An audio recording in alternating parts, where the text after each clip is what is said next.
నీవేనయ్యా, మా స్తుతి గానము నీకేనయ్యా, మా యోగక్షేమము నీవేనయ్యా, మా స్తుతి గానము నీకేనయ్యా.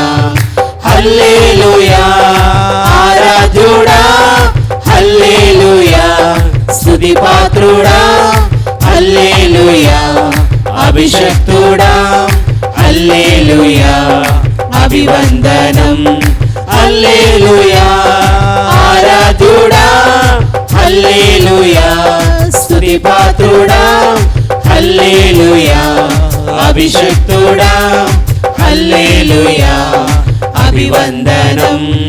ఇమ్మానుయేలు దేవా, ఇహ పరములకు రాజా, ఇమ్మానుయేలు దేవా, ఇహ పరములకు రాజా.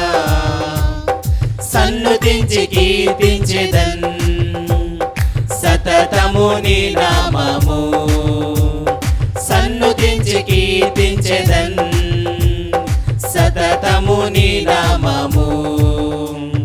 హల్లెలూయా ఆరాధ్యుడా, హల్లెలూయా స్తుతి పాత్రుడా, హల్లెలూయా అభిషక్తుడా, హల్లెలూయా అభివందనం, హల్లెలూయా ఆరాధ్యుడా, హల్లెలూయా స్తుతి పాత్రుడా, హల్లెలూయా అభిషక్తుడా, హల్లెలూయా అభివందనం. హల్లెలూయా.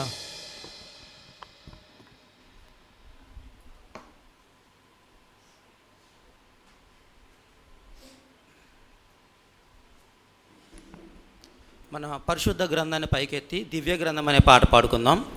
దివ్య గ్రంథము, దివ్య గ్రంథము, ఎచటనైన చదివిన సహాయం దొరకును. కష్టములు వచ్చిన, దుఃఖములు కలిగిన, విడువకుండా చదువుడి దివ్య గ్రంథము, దివ్య గ్రంథము, దివ్య గ్రంథము. ఎచటనైన చదివిన సహాయం దొరకును. కష్టములు వచ్చిన, దుఃఖములు కలిగిన, విడువకుండా చదువుడి దివ్య గ్రంథము. ఈరోజు కీర్తన 130, 131వ కీర్తన ఉత్తర ప్రత్యుత్తరాలుగా చదువుకుందాం. నేనొక వచనం, మీరొక వచనం. 130వ కీర్తన మొదటి వచనం నేను చదువుతున్నాను. యెహోవా, అగాధ స్థలములలో నుండి నేను నీకు మొర్రపెట్టుచున్నాను.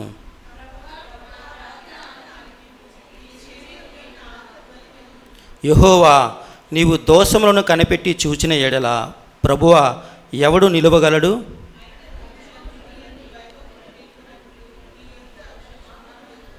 5వ వచనం. యెహోవా కొరకు నేను కనిపెట్టుకొనుచున్నాను, నా ప్రాణము ఆయన కొరకు కనిపెట్టుకొనుచున్నది, ఆయన మాట మీద నేను ఆశ పెట్టుకొని ఉన్నాను.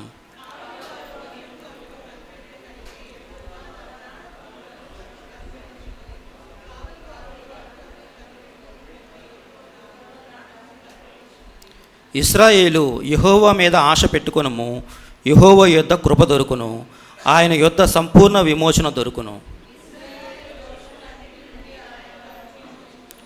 అలాగే 131వ కీర్తన మొదటి వచనం. యెహోవా, నా హృదయము అహంకారం గలది కాదు, నా కన్నులు మీది చూచినవి కావు, నాకు అందని వాటి అందైనను గొప్ప వాటి అందైనను నేను అభ్యాసం చేసుకొనటలేదు.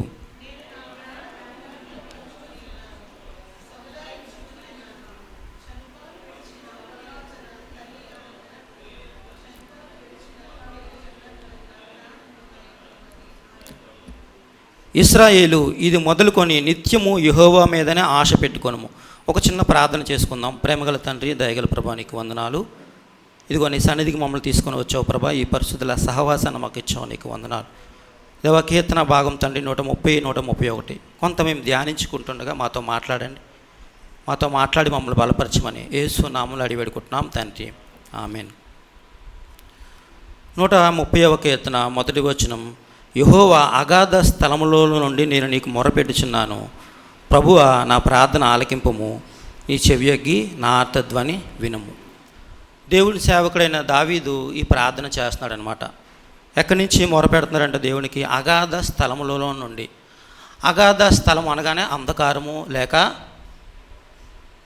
శ్రమల్లో ఉండడము, భయంకరమైన ఇబ్బందులు, బాధలు, ఇట్లాంటి పరిస్థితులు అన్నమాట. ఇట్లాంటి పరిస్థితులు ఉన్నప్పుడు దేవుని సేవకుడైన లేకపోతే దేవుని భక్తుడైన దావీదు ఎవరికి మొరపెడుతున్నారంటే దేవునికి తన స్వరాన్ని వినిపిస్తున్నాడు. మనం ఈ విషయాన్ని జ్ఞాపకం చేసుకోవాలి. కొన్నిసార్లు మనం అట్లాంటి పరిస్థితుల్లో ఉన్నప్పుడు, భయంకరమైన శ్రమల్లో ఉన్నప్పుడు, బాధల్లో ఉన్నప్పుడు, బంధకంలో ఉన్నప్పుడు మనం ఏం చేస్తున్నాం? దేవునికి మొరపెడుతున్నామా? లేకపోతే మనుషుల దగ్గర మన బాధను చెప్పుకుంటున్నామా? మనుషుల దగ్గర మన బాధను చెప్పుకున్నప్పుడు కొన్నిసార్లు వారు విని మర్చిపోవచ్చు. కొంతమంది అయితే అసలు వినకపోవచ్చు కూడా. కానీ దేవునికి నీ స్వరాన్ని, నీ హృదయంలో ఉన్న బాధని గురించి చెప్పినప్పుడు ఆయన చెవియొగ్గి నీ బాధను, నీ వేదనను, లేక నీ ప్రార్థన ఆయన వినే దేవుడు అంట. అదే మాట కిందన దావీదు భక్తుడు అంటున్నాడు, నీ చెవియొగ్గి నా ఆర్తధ్వని వినుము. ఎందుకంటే దేవుడు చెవియొగ్గి వినే దేవుడు అంట. ఎవరైతే విరిగి నలిగి హృదయం కలిగి దేవునికి మొర పెడతారో దేవుడు వారి ప్రార్థనలన్నీ ఆయన చెవియొగ్గి వినే దేవుడు అనమాట. అయితే ఇక్కడ దావీదు కంప్లైంట్ చేయట్లేదు. కొన్నిసార్లు మనం దేవునికి కంప్లైంట్ చేస్తూ ఉంటాం అనమాట, లేదంటే ఆర్డర్ చేస్తూ ఉంటాం. కానీ దావీదు దేవునికి మొర్ర పెట్టుకుంటున్నాడు. ఇక్కడ చూడండి, నీ చెవియొగ్గి నా ఆర్తధ్వని వినుము. ఆర్తధ్వని అంటే ఏదో ఒకసారికి రెండుసార్లకి చేసి తర్వాత మర్చిపోయేది కాదు. అలాగా అది కొనసాగింపుగా అలాగా ఇంకా దేవుడే, నువ్వే నా ప్రార్థన వినాలి ప్రభా, నాకు నువ్వే సహాయం చేయాలి అని దేవుణ్ణి వేడుకోవడం అనమాట. ఎందుకంటే దావీదుకు తెలుసు, దావీదు అనేక మంది చేతిలో మోసపోయాడు. మనకు తెలుసు కదా, దావీదు దేవుడు అభిషేకించినప్పటికీ దావీదుని సౌలు ఒప్పుకోలేదన్నమాట. ఎన్నోసార్లు సౌలు దావీదుని చంపుదామని ప్రయత్నించాడు. నువ్వు నా పక్కనే ఉండు, నాకు సంగీతం వాయించు, నిన్ను బాగా చూసుకుంటానని చెప్పినప్పటికీ ఎన్నోసార్లు చంపుదామని ప్రయత్నించాడు. అనేక మార్లు వెంటాడి తరిమాడు అనమాట. అట్లాగా చాలా పరిస్థితుల్లో దావీదు అందరి వల్ల మోసపోయాడు. కాబట్టి దావీదు దేవుని నమ్ముతున్నాడు, దేవుని మీదే తన ఆశ పెట్టుకుంటున్నాడు అనమాట. తన స్వరాన్ని, తన బాధని దేవునికి చెప్పుకుంటున్నాడు. మన స్వరాన్ని, మన అంతరంగంలో ఉన్న హృదయ వేదన్ని దేవుడు మాత్రమే గుర్తించగలడు. ఆయన మాత్రమే చెవియొగ్గి మన ప్రార్థన వినే దేవుడు అనమాట. 3వ వచనం, యెహోవా నువ్వు దోషములను కనిపెట్టి చూచిన ఎడల ప్రభువా ఎవడు నిలువగలడు. ఇక్కడ చూడండి, నిజానికి ఈ మాట నిజమే కదా. ఒకవేళ దేవుడు హృదయాన్ని పరీక్షించే దేవుడు ఆయన హృదయాన్ని పరిశీలిస్తే ఏ మనుషుడు నిలవబడలేరనమాట. ఏ మనుషుడు నీతిమంతుడు కాదు దేవుని దగ్గర. ఎందుకంటే మనం ప్రతి ఒక్కరం కూడా పాపులు అనమాట. కానీ దేవుని కృప ఇక్కడ కనబడుతుంది. ఏం కనబడుతుంది? 4వ వచనం, ఆయనను జనులు నీ యందు భయభక్తులు నిలిపినట్లు నీ యొద్ద క్షమాపణ దొరుకును. దేవుడు క్షమిస్తాడనమాట, ప్రేమించి ఎందుకు క్షమిస్తాడంటే నువ్వు మారుమనసు పొందాలని, నువ్వు తిరిగి ఆయన యొద్దకు రావాలని ఆయన అనుగ్రహం చూపుతాడు. ఆయన అనుగ్రహము నువ్వు మారుమనసు పొందడం కోసం అనమాట. అంతేగాని దేవుడు కృప చూపి క్షమించేది మనం మరలా పాపం చేయడం కోసం కాదు. నిజంగా ఒక వ్యక్తి దేవుని నుంచి క్షమాపణ పొందుకున్న తర్వాత ఆ వ్యక్తి దేవుణ్ణి స్తుతిస్తూ ఉంటాడనమాట. ఎందుకంటే దేవుని యొక్క ప్రేమ అట్టిదనమాట. ఎవరు కూడా నీతిమంతులు ఎవరు కూడా లేరు. దావీదు తన హృదయాన్ని దేవుని దగ్గర పరీక్షించుకుంటున్నాడు. ఇక్కడ ప్రభా నువ్వు కనిపెడితే ఎవరు నిలువగలరు, నీ దగ్గర ఎవరు నిలువలేరు. కానీ దేవుని కృప ఈరోజు మనకు ఉంది కాబట్టి మనం ఇంకా ఒకవేళ దేవుని బాధ పెట్టేవారుగా ఉంటున్నామేమో, దేవుడు ఈరోజు క్షమించడానికి సిద్ధంగా ఉన్నాడు. దేనికి? మనం మారుమనసు పొందడానికి, మారుమనసు పొంది ఆ పాప జీవితాన్ని విడిచిపెట్టడానికి. అయితే దావీదు ఎట్లాగా దేవుని కొరకు కనిపెడుతున్నాడు, ఎట్లాగా తన ప్రాణం దేవుని కొరకు ఆశపడుతుందో కిందన చూడండి. 6వ వచనం, కావలివారు ఉదయం కొరకు కనిపెట్టు కంటే ఎక్కువగా నా ప్రాణం ప్రభువు కొరకు కనిపెట్టుచున్నది. కావలివారు చూడండి, చాలామంది రాత్రి అంతా మెలకుగా ఉంటారు. దేనికి? ఎప్పుడు ఉదయం అవుతుందా, ఎప్పుడు పగలవుతుందా, ఎప్పుడు విశ్రాంతి తీసుకుంటాము, లేదంటే ఎప్పుడు వెళ్తాము అని కనిపెడుతుంటారు. కానీ దానికంటే ఎక్కువగా దేవా నా ప్రాణం నీ కొరకు కనిపెడుతుంది. అంటే దేవుని గురించిన ఆశ ఎట్లా ఉందో దావీదుకి చూడొచ్చు మనం. మరి మన ఆశ దేని మీద ఉంది? మన ఆశ ఎవరి గురించి ఉంది? మన ఆశ ఏ పరిస్థితుల మీద ఉంది? ఇక్కడ దావీదైతే దేవుని మీద ఆశ పెట్టుకుంటున్నాడు, తన హృదయంలో ప్రార్థన చేసుకుంటున్నాడు అనమాట. దేవా, నీ మీదే నేను ఆశ పెట్టుకుంటున్నాను. ఎలాగ ఆశ పెడుతున్నాను చూడండి. 5వ వచనంలో ఒక మాట ఉంది, 3వ లైను, ఆయన మాట మీద నేను ఆశ పెట్టుకుని ఉన్నాను. ఇది చాలా ముఖ్యమైనది అనమాట. దేవుని మాట, మనుషుల మాటలు కాదు, లేకపోతే పెద్ద పెద్ద వాళ్ళ మాటలు కాదు, ఈ లోక మాటలు కాదనమాట. దేవుని మాట చాలా ప్రాముఖ్యమైనది. దావీదు భక్తుడు, దేవా నీ మాట మీద నేను ఆశ పెట్టుకుంటున్నాను. ఎందుకంటే ఆయన మాట తప్పే దేవుడు కాదు, వాక్యమైన దేవుడు అనమాట. ఈరోజు దేవుడు మనతో ప్రతిరోజు మాట్లాడుతూ ఉంటాడు, మనం ప్రతిరోజు దేవుని వాక్యం చదువుతూ ఉంటే. కాబట్టి మనం దేవుని మాటను పూర్తిగా నమ్మచ్చు, ఎందుకంటే ఆయన నమ్మదగిన దేవుడు అనమాట. చూడండి, దావీదు ఎప్పుడో పాత నిబంధనలో ఈ కీర్తనలు రాశాడు, కానీ దేవుని ఆత్మచేత దావీదు పలికిన మాటలు చూడండి మనతో ఎలా మాట్లాడుతున్నాయో. ఈరోజు నువ్వు దేని మీద ఆశ పెట్టుకుంటున్నావు? దేవుని మాట మీద నువ్వు ఆశ పెట్టుకుంటున్నావా? దేవుడు నీతో మాట్లాడుతున్నప్పుడు నువ్వు దాని మీద విశ్వాసం ఉంచుతున్నావా? దేవుని మాట మీద మనం విశ్వాసం ఉంచాలన్నమాట. అంతేకాదు 7వ వచనం, ఇశ్రాయేలు యెహోవా మీద ఆశ పెట్టుకునుము, యెహోవా యొద్దే కృప దొరుకును. దేవుని ప్రజలకి మాట చెప్తాడనమాట. ఎవరి మీద మనం ఆశ పెట్టుకోవాలంట? దేవుని మీద. ఆయన యొద్ద మాత్రమే కృప దొరుకుతుంది.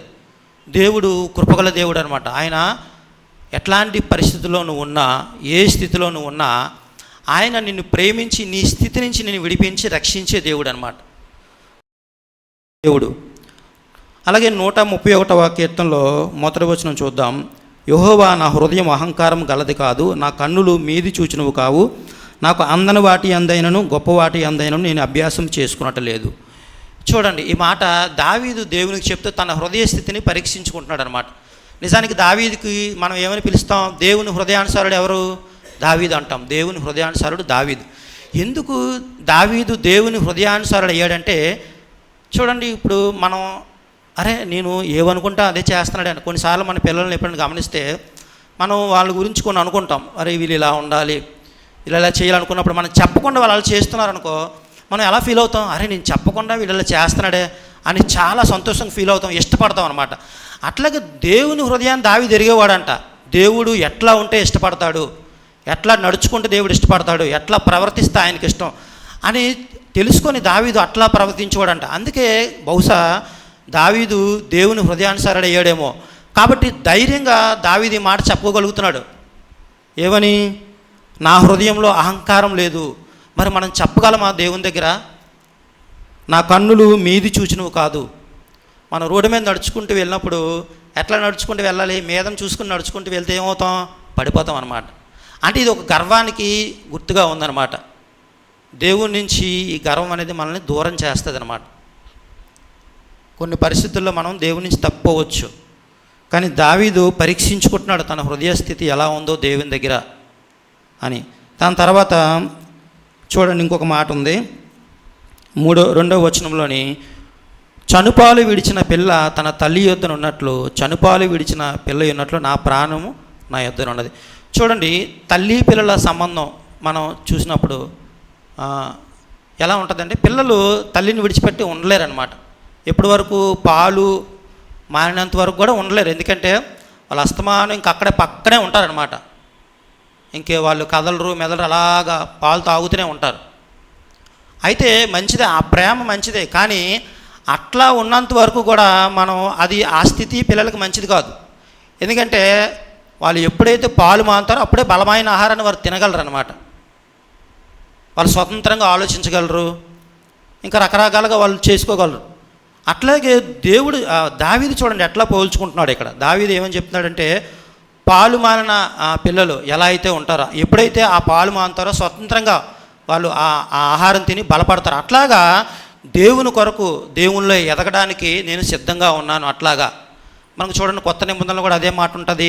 ఎప్పుడు మీరు పాలు తాగేవారుగా ఉంటారా, మాంసం తినేవారుగా ఉండరా, బలమైన ఆహారం తినేవారుగా ఉండరా అనేసి.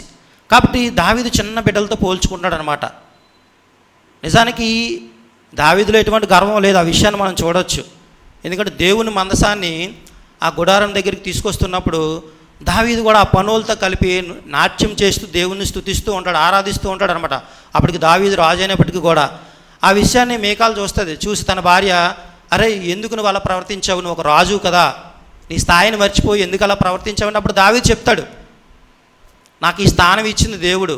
నేను గొర్రెల కాపరిగా ఉన్నప్పుడు అక్కడ నన్ను తీసుకొచ్చి దేవుడు ఈ సింహాసనం మీద కూర్చోబెట్టాడు. కాబట్టి దావీదులో ఎప్పుడు కూడా ఆ స్థితి లేదనమాట. తను ఎప్పుడు కూడా కృతజ్ఞత కలిగి దేవుణ్ణి స్తుతిస్తూ ఉండేవాడు.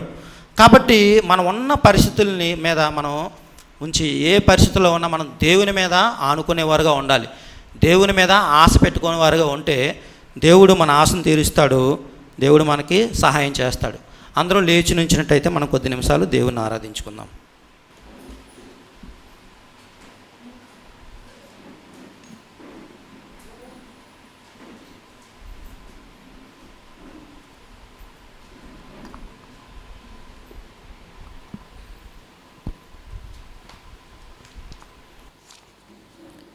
పెద్ద పాటల పుస్తకం నుంచి 4వ పాట పాడుకుందాం. అన్ని నామముల కన్నా పైనామము. అన్ని నామముల కన్నా పైనామము యేసుని నామము. ఎన్ని తరములకైనా గణపరచదగిన క్రీస్తేసు నామము. అన్ని నామముల కన్నా పైనామము యేసుని నామము. ఎన్ని తరములకైనా గణపరచదగిన క్రీస్తేసు నామము. యేసు నామము జయం జయము, సాతాను శక్తుల్ లయం లయము. యేసు నామము జయం జయము, సాతాను శక్తుల్ లయం లయము. హల్లెలూయా హోసన్నా హల్లెలూయా హల్లెలూయా ఆమేన్. హల్లెలూయా హోసన్నా హల్లెలూయా హల్లెలూయా ఆమేన్. పాపముల నుండి విడిపించును యేసుని నామము. పాపముల నుండి విడిపించును యేసుని నామము. నిత్య నరకాగ్నిలో నుండి రక్షించును క్రీస్తేసుని నామము. నిత్య నరకాగ్నిలో నుండి రక్షించును క్రీస్తేసుని నామము. యేసు నామము జయం జయము, సాతాను శక్తుల్ లయం లయము. యేసు నామము జయం జయము, సాతాను శక్తుల్ లయం లయము. హల్లెలూయా హోసన్నా హల్లెలూయా హల్లెలూయా ఆమేన్. హల్లెలూయా హోసన్నా హల్లెలూయా హల్లెలూయా ఆమేన్. శరీర వ్యాధులన్నీ బాగు చేయును నజరేయుడైన యేసు నామము. శరీర వ్యాధులన్నీ బాగు చేయును నజరేయుడైన యేసు నామము. సమస్త బాధలను తొలగించును అభిషక్తుడగు క్రీస్తు నామము. సమస్త బాధలను తొలగించును అభిషక్తుడగు క్రీస్తు నామము. యేసు నామము జయం జయము, సాతాను శక్తుల్ లయం లయము. యేసు నామము జయం జయము, సాతాను శక్తుల్ లయం లయము. హల్లెలూయా హోసన్నా హల్లెలూయా హల్లెలూయా ఆమేన్. హల్లెలూయా హోసన్నా హల్లెలూయా హల్లెలూయా ఆమేన్. సాతానుపై అధికారమిచ్చును శక్తి కలిగిన యేసు నామము. సాతానుపై అధికారమిచ్చును శక్తి కలిగిన యేసు నామము. శత్రు సమూహముపై జయమిచ్చును జయశీలుడైన యేసు నామము. శత్రు సమూహముపై జయమిచ్చును జయశీలుడైన యేసు నామము. అందరం చెప్తాం. యేసు నామము జయం జయము, సాతాను శక్తులు లయం లయము. యేసు నామము జయం జయము, సాతాను శక్తులు లయం లయము. హల్లెలూయా హోసన్నా హల్లెలూయా హల్లెలూయా ఆమేన్. హల్లెలూయా హోసన్నా హల్లెలూయా హల్లెలూయా ఆమేన్. స్తుతి గణ మహిమలు చెల్లించుచు కొత్త కీర్తన పాడెదము. స్తుతి గణ మహిమలు చెల్లించుచు కొత్త కీర్తన పాడెదము. జయధ్వజమును పైకెత్తి కేకలతో స్తోత్రగానము చేయుదము. జయధ్వజమును పైకెత్తి కేకలతో స్తోత్రగానము చేయుదము. యేసు నామము జయం జయము, సాతాను శక్తులు లయం లయము. యేసు నామము జయం జయము, సాతాను శక్తులు లయం లయము. హల్లెలూయా హోసన్నా హల్లెలూయా హల్లెలూయా ఆమేన్. హల్లెలూయా హోసన్నా హల్లెలూయా హల్లెలూయా ఆమేన్. ప్రార్థన చేసుకుందాం. మన మధ్యన మోజెస్ వచ్చి ప్రార్థన చేస్తాడు. మా దేవ మా ప్రభు నీకు వందనాలు స్తోత్రాస్తుతులు చెల్లిస్తూ ఉన్నాం ప్రభు. సరే మమ్మల్ని గత కాలం అంతా మమ్మల్ని కాచి కాపాడి మాకు తండ్రి మరొక ఆదివారాన్ని దాన్ని నేను స్తుతించడానికి నేను కనపరచడానికి నువ్వు ఇచ్చిన భాగ్యాన్ని బట్టి వందనాలు స్తోత్రాస్తుతులు చెల్లిస్తూ ఉన్నాం ప్రభా. తండ్రి నువ్వు ఎంతైనా నమ్మదగిన దేవుడు ప్రభా. మమ్మల్ని మా సంఘాన్ని అందరినీ ప్రేమించి ప్రభా నేను స్తుతించడానికి మాకు మరొక అవకాశాన్ని ఇచ్చినందుకు నీకు స్తోత్రాస్తుతులు చెల్లిస్తూ ఉన్నాం ప్రభా.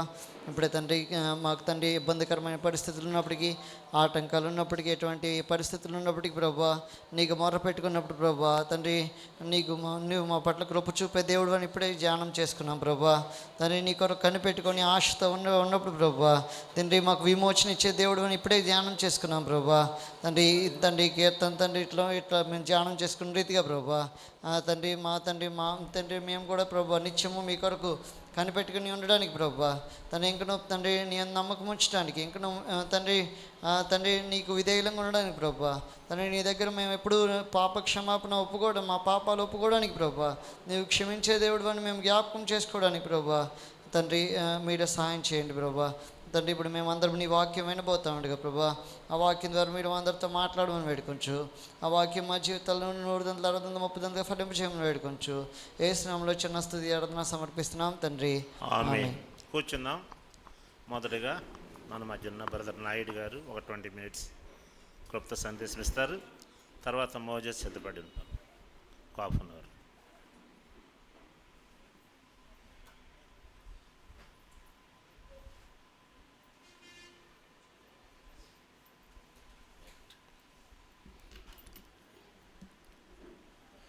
దేవుడికి స్తోత్రం, దేవుడికి స్తోత్రం, దేవుడికి స్తోత్రం. బైబిల్ ఏది ఒక చోట లేదు. బైబిల్ దగ్గరికి వెళ్తే చక్కగా అడ్రస్ చెప్తుంది. అయితే చదువురని నాకు భలేగి నేర్పాడు దేవుడు. చదువు కొని అందరూ చదువుతున్న ఈ గ్రంథాన్ని ఎవరెప్పుడు చెప్పినా లేటెస్ట్గా కనిపిస్తుంది, కొత్తగా కనిపిస్తుంది. దేవుడి వాక్యం ఈరోజు ఒక్క 20 నిమిషాలు మాత్రమే చెప్తాను. నాకు వేరే పని ఉంది. యోనా కోసం చాలామందికి తెలుసు. ఈ టైప్లో చూడరు.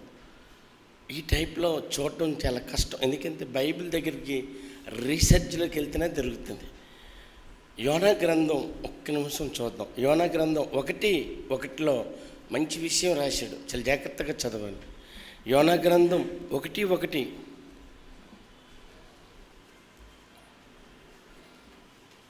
ఇంచేప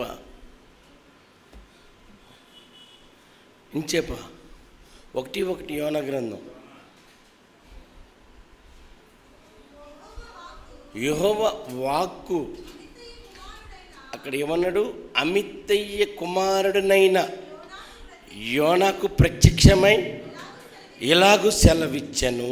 అక్కడ చాలా జాగ్రత్తగా అబ్జర్వేషన్ చేయాలి. అమిత్తయ్య కుమారుడైన అన్నాడు.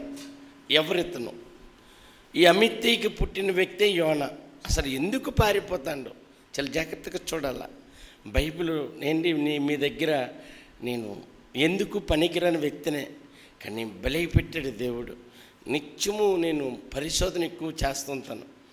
చేస్తూ వాక్యాన్ని చూస్తూ అమిత్తయ్య కుమారుడైన యోనా అన్నాడు. అయితే వీళ్ళ తల్లిదండ్రులకు ఏదో జరిగింది. వీళ్ళ తల్లిదండ్రులకు ఏదో జరిగితే ఈయన పారిపోతున్నాడు. ఇది అక్కడ రాయలేదండి, బైబిల్ భలేగా రాయించాడు. దీన్ని రోజు పరిశీలన చేస్తుంటే నాకు చక్కగా నీట్గా అర్థమవుతుంది. రాజుల 2వ గ్రంథంలో ఈయన కోసం మళ్ళీ ప్రస్తావించాడు. రాజుల 2వ గ్రంథము 14వ అధ్యాయము 25వ వచనం చూద్దాం. మళ్ళీ రాజుల 2వ గ్రంథము 14వ అధ్యాయము 25వ వచనము.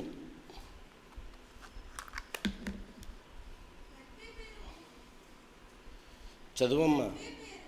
బెత్తే పేరు ఊరివాడైన అమిత్తయ్యకు పుట్టిన తన సేవకుడైన యోనాను ప్రవర్త ద్వారా ఇజ్రాయేలును దేవుడకు యెహోవా సెలవిచ్చిన మాట ఇక్కడ దొరికింది. Wonderful Bible. చక్కగా చూడాలా, మళ్ళీ వెనక్కి పోవాలా. ఎంత చక్కగా ఉందంటే బైబిలు. అయితే ఎవరికి అర్థమవట్లేదు కాబట్టి ఎవరిని ఏమనకూడదండి, తప్పు. నేనైతే అదే అంటాను ఎక్కువగా. ఎందుకంటే బైబిల్ ఒక చోట ఏది లేదు. అక్కడ అమిత్తయ్యకి పుట్టిన యోనా అన్నాడు. ఇక్కడ రాజుల్లోకి వచ్చేసరికల్లా ప్రవర్తన కన్ఫర్మేషన్ పూర్తిగా చేశాడు. ఈయన పారిపోవడం కారణమైన ఇంకొంచెం మళ్ళీ వెనక్కి వెళ్దాం. ఆదికాండం బైబిల్ చాలా జాగ్రత్తగా చూద్దాం. రాసుకుంటే అవి మీ దగ్గర ఉంటాయి, రాసుకోకపోతే మళ్ళీ బైబిల్లోనికే వెళ్ళిపోయి దాగుండిపోతాయి. దాగుండిపోయే గ్రంథంలో మంచి విషయాలు రాయించాడు దేవుడు. 10వ అధ్యాయము ఆదికాండం 10వ అధ్యాయము 10 నుంచి చూద్దాం. సీనాను దేశములో బాబేలు ఎరేకు అక్కద్దు కల్మేయను పట్టణములు అతని రాజ్యమునకి మొదలు మొట్టమొదటగా వీడే పరిపాలించాడు ఈ భూమి మీద. కిందకి చదువుతాలి. ఆ దేశములో నుండి అషూరుకి బయలుదేరి వెళ్ళి నినివే అను. చాలు, ఇక్కడ నినివే కనిపించింది. జాగ్రత్తగా చూస్తాను బైబిల్ని. బైబిల్ అర్థం అవట్లేదు కాబట్టి ఒకటి కేటాయించుకొని వస్తేనే బైబిల్ అడ్రస్ దొరుకుతుంది. బైబిల్ అడ్రస్ చాలా చక్కగా చెప్తుంది. అయితే ఏది ఒక చోట లేదు. తండ్రి చచ్చిపోతాం ఎలాగైతే నేను దేవుడికి ఎక్కువగా 10 నిమిషాలే ప్రార్థన చేస్తాను, మిగతాదంతా ఎతుకుతాను. ఎందుకు దొరకదు? ఇప్పుడు రాజుల 1వ గ్రంథంకి వస్తే 2వ గ్రంథంకి వస్తే 15:25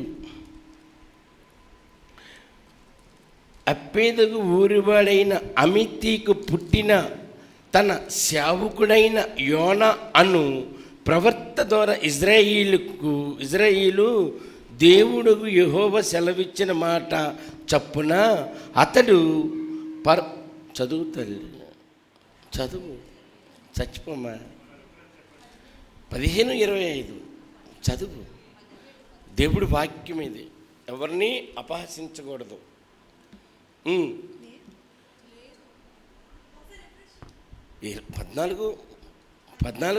14:25 చెప్పాను.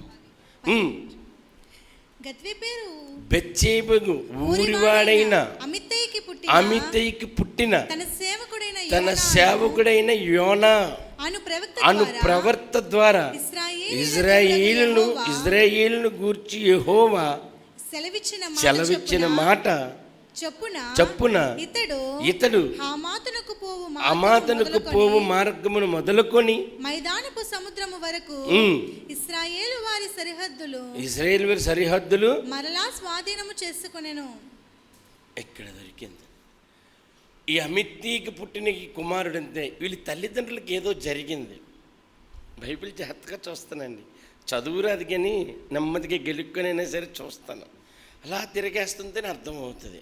అమిత్తీకి పుట్టిన కుమారుడు అనేసి అక్కడ సింపుల్గా అనేసాడు. సింపుల్గా అనేసే మాట అక్కడ మొట్టమొదటే ఆదికాండంలో రాయించాడు నిమ్రోది చక్రవర్తి ద్వారా.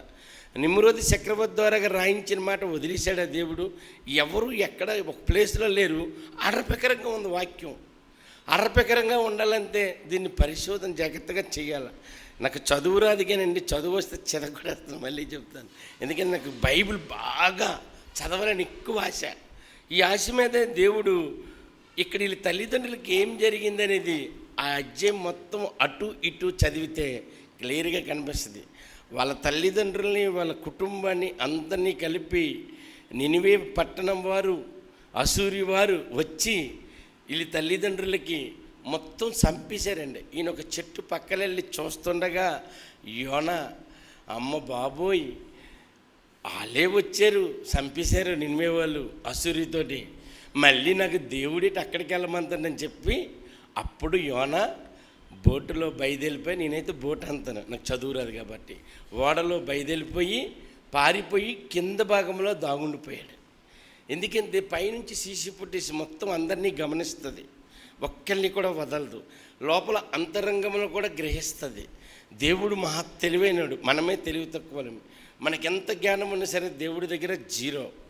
అయితే దేవుడు ఇంత దీనిగా రాయించాడు లోతుగా, అంతే అక్కడ విషయం ఉంటేనే రాయిస్తాడు, లేదంటే రాయించాడు. ఎందుకంటే వాళ్ళ తల్లిదండ్రులు, వాళ్ళ అప్పచెల్లెళ్ళు అందరూ వీళ్ళు ముట్టడేసేటప్పుడు మొత్తం అందరూ చంపబడ్డారు.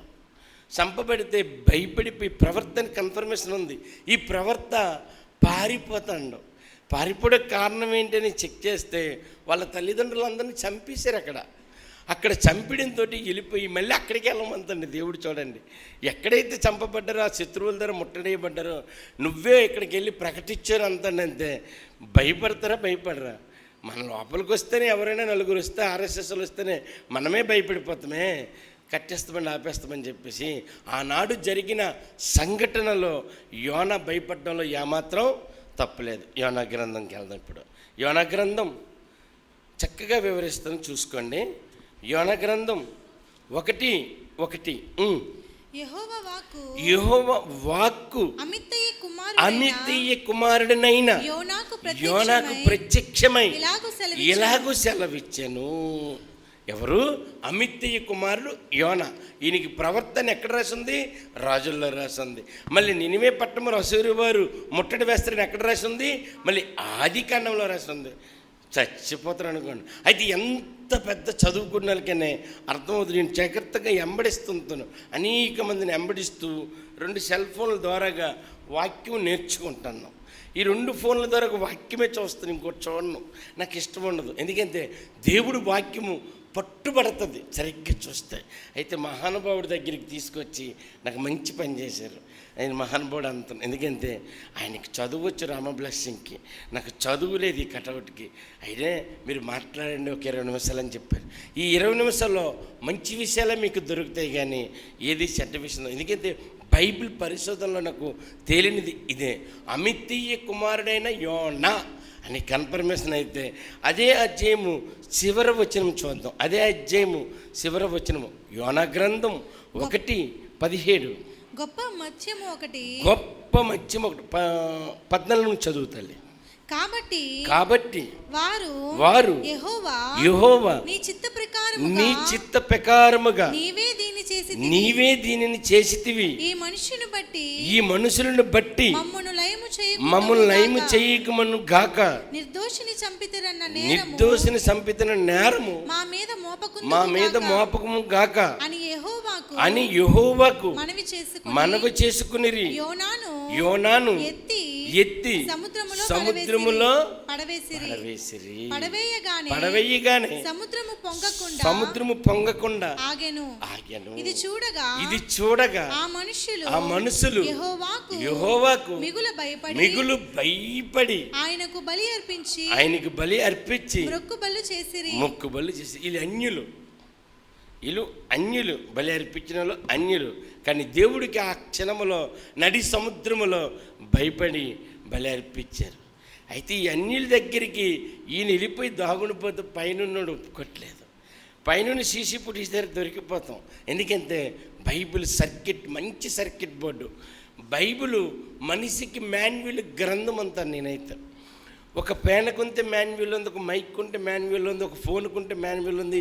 మనిషి రాకడికి పోకడికి మాన్యువల్ గ్రంథం ఇది. ఈ మాన్యువల్ దగ్గరికి వస్తే మన బ్రతుకు సరిపడుతుంది, మన బ్రతుకు సరిదిద్దుతాడు దేవుడు. మన బ్రతుకు సరిదిద్దాలంటే దేవుడి గ్రంథం దగ్గరికే రావాలి. ఎంత మంచి దేవుడు చూడండి. కీర్తన గ్రంథం 48వ అధ్యాయము 7-8 వచనాలు చూద్దాం. కీర్తన గ్రంథం 48వ అధ్యాయము 7-8 వచనాలు. తూర్పు గాలిని లేపి తార్షీషు ఓడలను నువ్వు పగలగొట్టుచున్నావు. సైన్యములకు అధిపతి యెహోవా పట్టణమునందు మన దేవుని పట్టణమునందు మనకు వినినట్టుగానే జరుగుట మనము చూచి ఉన్నాము. దేవుడు నిత్యముగా దానిని స్థిరపరచును. గొప్ప తూర్పు గాలి చేత అన్నాడు కీర్తనలో. ఇక్కడ మళ్ళీ యోనా గ్రంథంలో కూడా తూర్పు గాలి చేత అన్నాడు. మరి వీళ్ళ తల్లిదండ్రులకి జరిగే సంఘటనే భయంకరంగా ఉంది. వీళ్ళ తల్లిదండ్రులకు జరిగిన సంఘటన చూస్తే ఎవరైనా పారిపోతాం, దాంట్లో తిరిగిలేదు. ఎందుకంటే వేసేవాళ్ళు, ముట్టడేసేవాళ్ళు ఆ దేశం నుంచి వచ్చారు, ఆ పక్కనున్న దేశం నుంచే అసూరి వాళ్ళు వచ్చారు. వాళ్ళ తల్లిదండ్రులు పూర్తిగా సంపీడంతో చెట్టు పక్కలెళ్ళి చూస్తారండి యోన. ఎంత బాగుందంటే బైబిల్ ఏంటి, ఆదికాండం నుంచి రాజుల నుంచి యోన గ్రంథంకి వస్తే కానీ కనెక్ట్ అవ్వట్లేదు. ఓహో, పాఠం ఇలాగ చెప్తే కూడా ప్రజలకు ఎక్కుతుంది అనేసి నేను అప్పుడు ఆలోచించాను. ఇలాగ చెప్తే బాగుంటుందని. మళ్ళీ ఎవరు ఒకరు వినకపోతే మళ్ళీ తెలియదు. ఎందుకంటే చదువు నెమ్మదిగా నేర్చుకొని చక్కగా నీట్గా దేవుడు పెడితే యేసుక్రీస్తు 3 రాత్రులు 3 పగళ్ళు ఉండరని యోనా గ్రంథం ప్రవచనం మనం జాగ్రత్తగా చూడాలి. బైబిల్ 3 రాత్రులు 3 పగళ్ళు అంతే. ఆయన శుక్రవారమే చనిపోయాడు, పక్కగా రాయించాడు. అయితే బైబిల్ ఎతికి చూడక చాలామంది కింద మీద అవుతారు, చాలామంది దెబ్బలాడుకుంటారు యూట్యూబ్లో. ఏంటి తప్పు అర్థం అవ్వట్లేదు కాబట్టి దెబ్బలాడుకోకూడదు. వింటే వాళ్ళ ఇష్టం, వినకపోతే వాళ్ళ ఇష్టం. దేవుడు గ్రంథము చక్కగా రాయించాడు, ఏది కూడా విడిచిపెట్టలేదు దేవుడు. ఇంత చక్కటైన గ్రంథాన్ని నాకు యోనా ప్రవచనం తప్పితే ఏది తెలియదు నా మహానుభావుడు ఆనాడు చెప్పేశాడు. ఆయన దగ్గరికి వస్తేనే, ఆయన ఎతికితేనే దొరుకుతాయి, లేదంటే దొరకదు.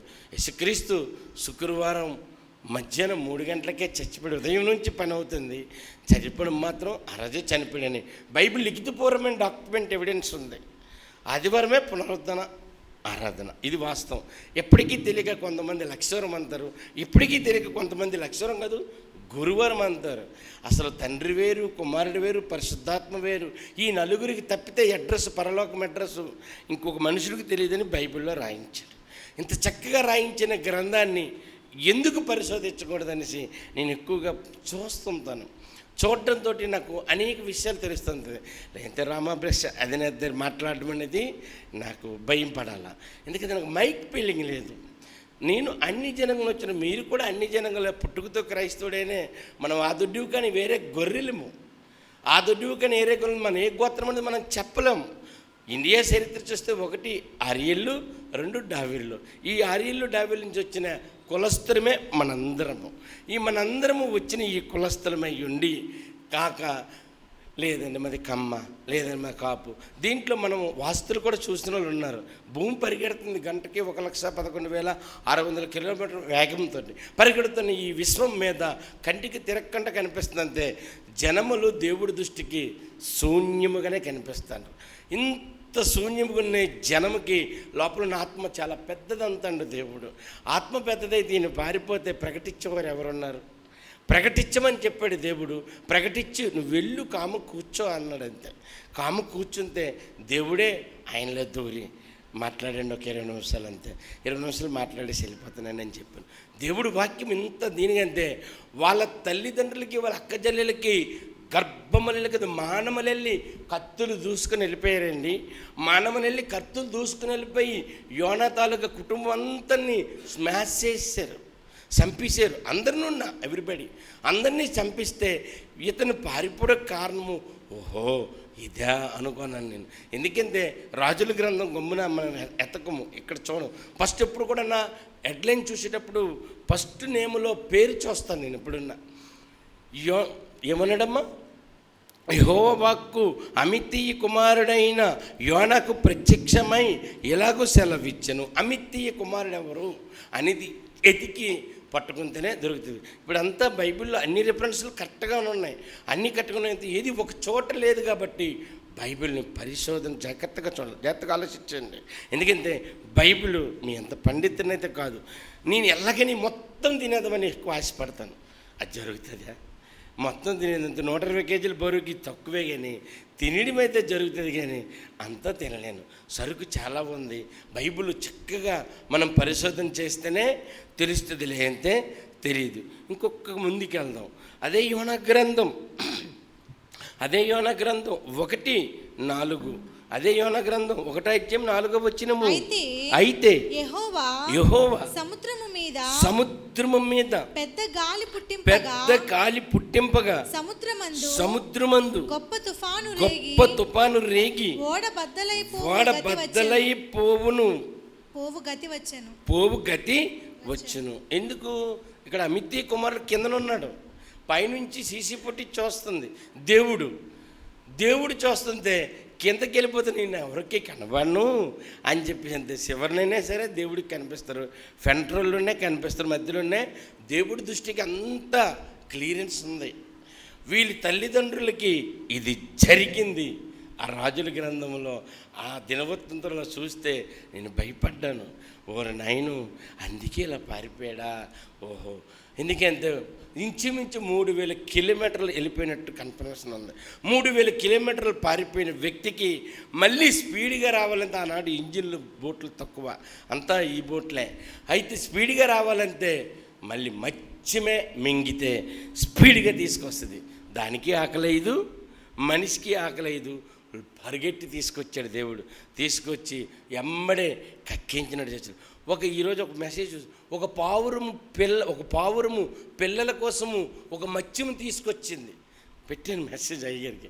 మత్స్యం తీసుకొచ్చి అది అలాగ కక్కగా నా లోపల నుంచి ఒక మత్స్యం వచ్చి పిల్లలందరికీ మాంసం పెట్టింది. దేవుడు నిన్ను నన్ను కాపాడ్డానికి యోనా ఆ దేశంకి వెళ్ళాలంటే ఒక మత్స్యము కడుపులో మింగి అక్కడికి ప్రయాణం చేశాడంటే ఎంత మంచి దేవుడు. చూసుకోండి, దేవుడి దగ్గర నేను చాలా జాగ్రత్తగా ఒళ్ళు దగ్గర పెట్టుకొని చూస్తాను. ఎందుకంటే అంత బేగి బయట మెసేజ్ పోకూడదు, జాగ్రత్తగా చూడాలనేసి ఎక్కువగా ఎదుగుతుంటాను. అదే అధ్యాయం కిందకి రా తల్లి. అదే అధ్యాయం 1, 9, 10, 11, 12 చదువు తల్లి. అతడు వారితో ఇట్లా నేను హెబ్రీయుడను సముద్రమునకును భూమికి సృష్టికర్తయు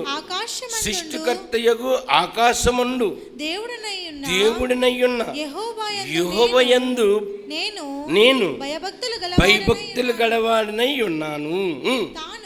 తాను యెహోవా సన్నిధిలో నుండి పారిపోవచ్చుండగా అతడు ఆ మనుషులకి తెలియజేసి ఉంటాను. చెప్పాడు, అయ్యా ఇలాగ జరిగింది, నీ వల్ల ఇదంతా వస్తుంది, ఎవరి వల్ల కాదు, నన్ను పడేయండి సరిపోద్ది, మీకు అంతా హ్యాపీగా ఉంటుందని తెలియజేశాడు. తెలియజేస్తే పడిగానే చక్కగా ఆగిపోయింది. అప్పుడు వాళ్ళ దేవతలకు బలిచ్చుకోనరు.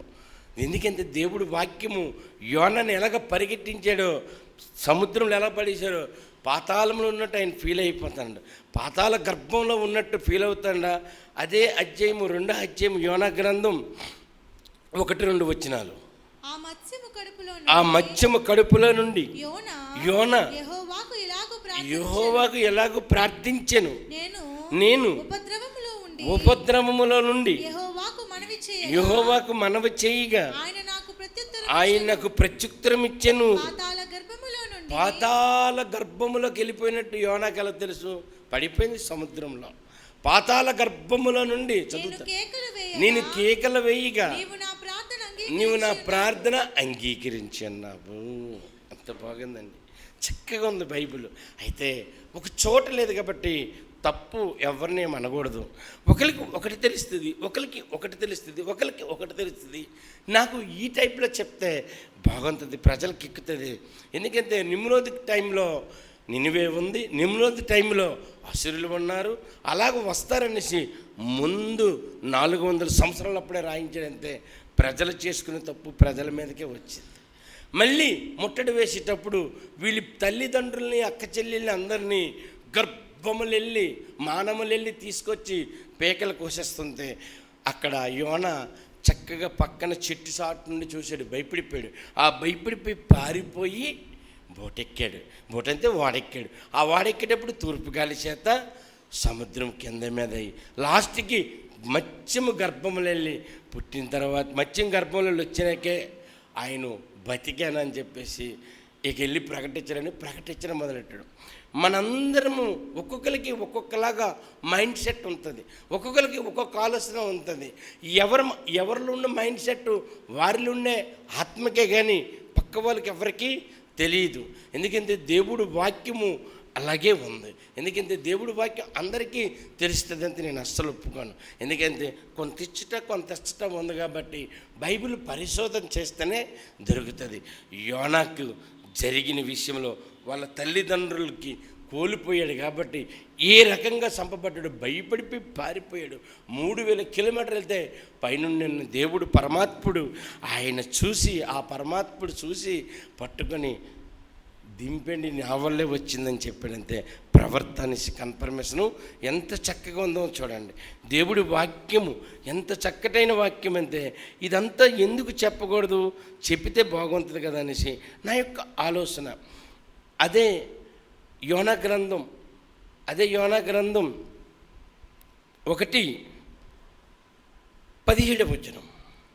గొప్ప మత్స్యం ఒకటి యోనాను మింగివేయినట్లు యెహోవా నియమించి ఉండగా యోన 3 దినములు ఆ మత్స్యము యొక్క కడుపులో ఉండెను. ఇదే మాట యేసుక్రీస్తు అంటాడు. 3 దినములు భూగర్భంలో ఉంటానని. శుక్రవారం చచ్చిపోయాడు ఉదయము సాయంకాలం, శనివారం చచ్చిపోయాడు ఉదయము సాయంకాలము, ఆదివారము రాత్రి ఉదయం. సరిపోయింది. ఆ మాట రాశాడండి. అయితే బైబిల్ ఒక చోట లేదు, భలేగా రాయించాడు దేవుడు అనుకున్నాను నేను. ఎందుకంటే యోన 3 రాత్రులు 3 పగళ్ళు ఎలాగ మత్స్యములో ఉండెను, మనిషి కుమారుడు కూడా 3 రాత్రులు పగలు భూగర్భంలో ఉండును అనేసి చెప్పాడు. ఆ మాట చూసి ముగించుకుందాం. మార్కు సువార్త ఎంత బాగుంది బైబిల్. మార్కు సువార్త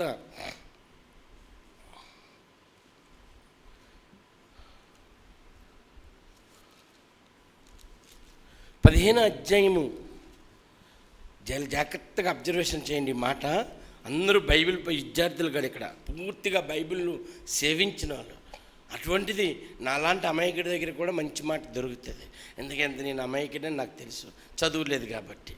బయట లోకంలో గడుచుడిని, కానీ ఇక్కడికి వచ్చాక నేను 0. మార్కు సువార్త 15వ అధ్యాయము 42వ వచనము వండర్ఫుల్ అండి. ఆ దినము సిద్ధపరిచి దినము అనగా ఏమన్నాడు? విశ్రాంతికి దినము పూర్వదినం అన్నాడు. మనకు లిఖితపూర్వమైన విషయం ఇక్కడ కరెక్ట్గా రాయించాడు దేవుడు. పూర్వదినం అంటే ముందు రోజు. ఎలాగ తండ్రి ఇవన్నీ తేలట్లేదంటే విశ్రాంతి దినముకు ముందు వాళ్ళకి శనివారం విశ్రాంతి దినం అంటే పూర్వదినం అనేసి పూర్తిగా కన్ఫర్మేషన్ ఉన్నదంతే. అయితే 3 రాత్రులు పగళ్ళు చక్కగా బైబిల్ విడదీయచ్చు. చదువుతాయి ఆ వచనమే 42. ఆ దినము మళ్ళీ చదువుతాయి. ఆ దినము సిద్ధపరిచే దినము అనగా విశ్రాంతి దినమునకు పూర్వ దినము. అంతే ముందు రోజు విషయము దేవుడు రాయించాడు. యేసుక్రీస్తు ఈ మాట కానీ రాయించకపోతే పబ్లిక్లో మనం దొరికిపోతాం. ఏమయ్యా మీ యేసుక్రీస్తు యోనా విషయమే తెలుసు అంటాడు, మరి ఇంకేదీ తెలియదు అంతే. పూర్వ దినము అని రాయించింది. ముందుకుంటే ఆయన శుక్రవారం నాడు సిద్ధపరుస్తాను శనివారంకి పూర్వదినం అని రాయించాడు. అంతే చంపేస్తారనేసి కన్ఫర్మేషన్ అయింది. 3 రాత్రులు 3 పగళ్ళు యోన ఎలాగొన్నాడు భూగర్భ జలముల్లో, అలాగే యేసుక్రీస్తు ఉన్నాడు. మత్తయిలో, మార్కులో అనేక విషయాల్లో దేవుడు రాయించిన ఈ గ్రంథాన్ని ఎందుకు వదిలేవాలంటే వదలకుండా పట్టుకుంటే దొరుకుతుంది. యోనా తల్లిదండ్రుల్లో నేను చెప్పిన ఆ అధ్యాయం మీరు మొత్తం చదివితే, నాకైతే చెప్పడానికి సమయం లేదు కాబట్టి నాకు ఇచ్చిన సమయం 20 నిమిషాలు కాబట్టి మొత్తం కింద మీద మీరు చదివితే వాళ్ళ తల్లిదండ్రులకి ఏమి జరిగిందో పూర్తిగా అక్కడ కన్ఫర్మేషన్ చేసి దేవుడు రాయించాడు. దేవుడు రాయించిన మాట చిన్న మాట అయితే కాదు. ఎందుకంటే నిమ్రోదు చక్రవర్తి నుంచి మీకు తీసుకొచ్చి రాజుల నుంచి యోనా నుంచి ఇంత వివరంగా చెప్పానంతే. నాకు తెలియదేమంతే మీరు తెలుసుకోండి. ఈ 2 మాటలు దేవుడు దీవించును గాక.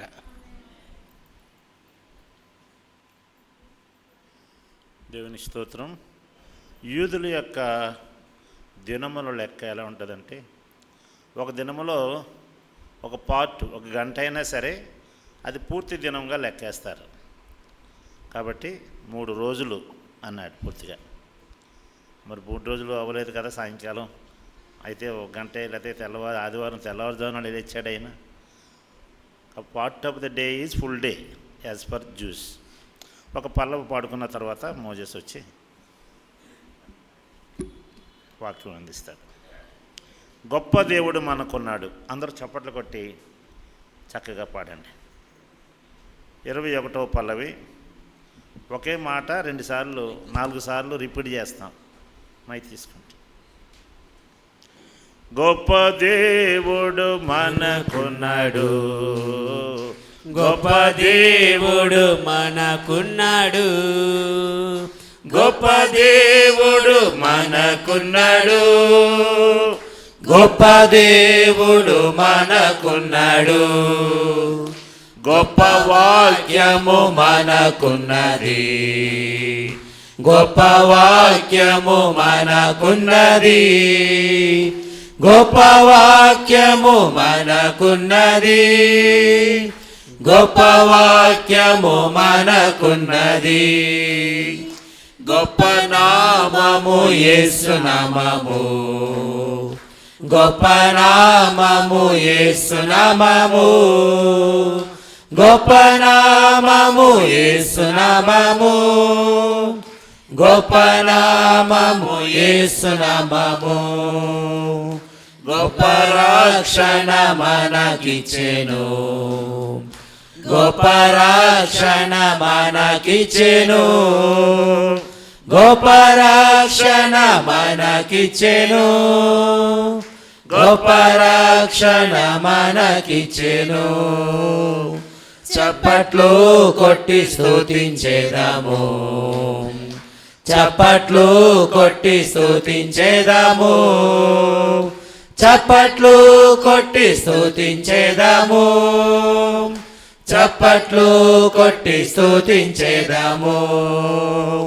స్తోత్రం చెల్లించి ఆరాధింతుము, స్తోత్రం చెల్లించి ఆరాధింతుము, స్తోత్రం చెల్లించి ఆరాధింతుము, స్తోత్రం చెల్లించి ఆరాధింతుము.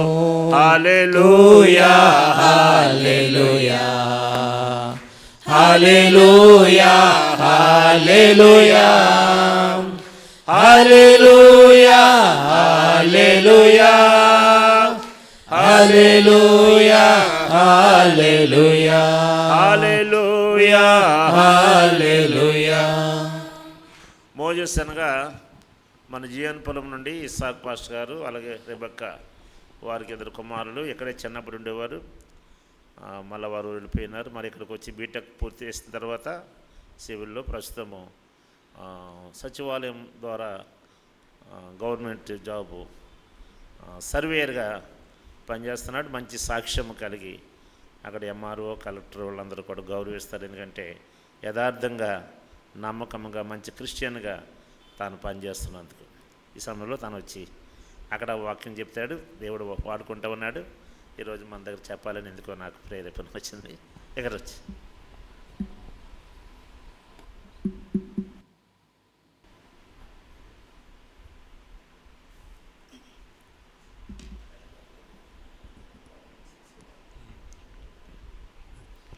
దేవునికి స్తోత్రం. హల్లెలూయా. మీలో చాలామందికి తెలుసు, మాది గతంలో శ్రీకాకుళం జిల్లా, ప్రస్తుతం విజయనగరం డిస్ట్రిక్ట్లోకి బైఫర్కేషన్లో వచ్చింది. మాది బోరాడపేట అంటే మీలో చాలామందికి గుర్తు వస్తుంది. బోరాడపేట, జియన్పురం. మా ఫాదర్ ఇస్సాకు, రెబెకా, మీలో చాలామంది తెలుసు ఉంటుంది. ఎందుకంటే రెండో ఆరాధనలో చెప్తే చాలామందికి ఈ విషయాలు తెలియవు, కానీ మూడో ఆరాధనలో ఈ మాటలు చెప్తూ ఉంటే చాలామందికి తెలుస్తుంది. ఎందుకంటే మూడో ఆరాధనకు వచ్చిన వాళ్ళందరూ పెద్దవారు వస్తారు. అంటే ఎప్పటి నుంచో, చిన్నప్పటి నుంచి, మేము చిన్నప్పటి నుంచి సంఘంలో ఉన్న వాళ్ళందరూ మూడో ఆరాధనకు వస్తారు. ఎక్కువ మంది, ఎక్కువ శాతం మంది యవనస్తులు అందరూ రెండో ఆరాధనకు వస్తూ ఉంటారు. మాకు జియన్పురంలో ఆరాధన సమయం కూడా ఉదయం 9:30 గంటల నుంచి 12 వరకు అనమాట. సో ఉదయాన్న మొదటి ఆరాధన 7:30 నుంచి 9 వరకు బోరాడపేట గ్రామంలో ఆరాధన జరుగుతుంది.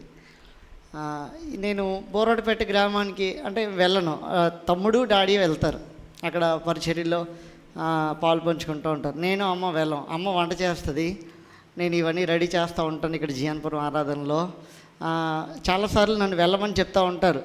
అవి వెళ్ళు, బోరాడపేట ఎందుకు వెళ్ళవు, ఈ పనులు అవుతూ ఉంటాయిలే అని చెప్తూ ఉంటారు. నేను ఇక్కడే అంటూ ఉంటాను అనమాట. అంటే ఇప్పుడు మన చర్చిలో కూడా చాలామందికి రెండో ఆరాధన ఎలా ఇష్టమో, నాకు కూడా జియన్పురం ఆరాధన అంటే ఇష్టం అనమాట. అంటే ఇక్కడే ఉంటాను. చాలామంది అడుగుతూ ఉన్నప్పుడు చెప్తూ ఉంటాను అనమాట, ఇది ఒక యెరూషలేం అంటాను, అంటే జియన్పురం చర్చిని. ఎందుకంటానంటే అట్లాగా చుట్టుపక్కల పక్కన బోరాడపేట ఉంటుంది, వాల్తేరు ఉంటుంది, గోకన్పల్లి ఉంటుంది. అన్ని గ్రామాలకి అది సెంటర్ అనమాట. అక్కడ మనం సేవ చేస్తున్న 7-8 గ్రామాలకి అది సెంటర్. సో అందరూ ఇక్కడికి వస్తూ ఉంటే అది ఒక యెరూషలేంలా ఉంటుంది. సో ఇవన్నీ మీకు ఎందుకు చెప్తా ఉన్నానంటే, మా సేవ పరిచర్య, మా పరిస్థితులు అవన్నీ మీకు ఒక సాక్షి రూపంగా చెప్తూ ఉంటూ కొన్ని మాటలు ధ్యానం చేసుకుంటే నా భాష మీకు అర్థమవుతుంది. నేను చాలా సులభరీతిగా మాట్లాడేస్తూ ఉంటాను. అంటే మనకు అర్థమయ్యే రీతిలో ఒక వాక్య భాగం తీసుకున్నామంటే ఆ వాక్య భాగం ద్వారా దేవుడు మనందరితో ఏం మాట్లాడుతూ ఉన్నాడు, ఆ అధ్యాయం ధ్యానం చేసుకుంటూ ఉంటాం. మా మందిరంలో కూడా అట్లాగే చేస్తూ ఉంటాను. అలాగని నేను ఎప్పుడు వాక్యం చెప్పను. డాడీకి ఎప్పుడైనా బాగోకపోతే, ఆరోగ్యం సహకరించకపోతేనే నేను వాక్యం చెప్తాను.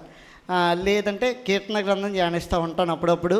లేదంటే చర్చ్లో బిలీవర్స్ ఎక్కువ చెప్తూ ఉంటారు, నేను ఎక్కువ చెప్పను. అవసరాన్ని బట్టి, దేవుడు నాకు ఇచ్చిన అవకాశాన్ని బట్టి మాట్లాడుతూ ఉంటాను.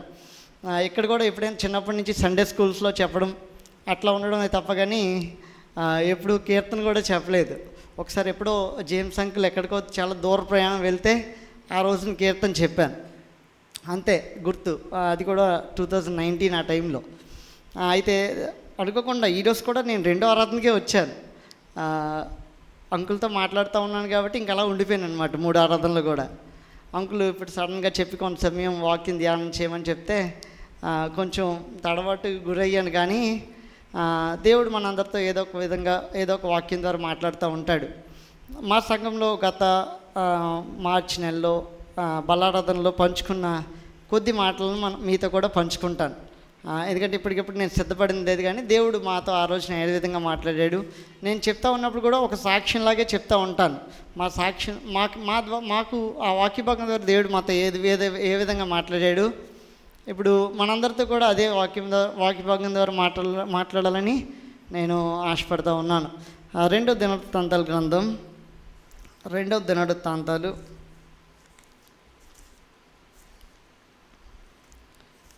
13వ అధ్యాయం. 2వ దినవృత్తాంతాలు 13వ అధ్యాయం. ఒక మాట అందరం కలిసి చదువుకుందాం. ఏంటంటే 12వ వచనం. 2వ దినవృత్తాంతాలు 13వ అధ్యాయం 12వ వచనం. ఆలోచించుడి, దేవుడే మాకు తోడై మాకు అధిపతిగా ఉన్నాడు. మీ మీద ఆర్భాటం చేయుటకై బోరలు పట్టుకొని ఊదునట్టి ఆయన యాజకులు మా పక్షంన ఉన్నారు. ఇశ్రాయేలు వార్లారా, మీ పితరుల దేవుడైన యెహోవాతో యుద్ధము చేయకుడి, చేసినను మీరు జయమొందరు.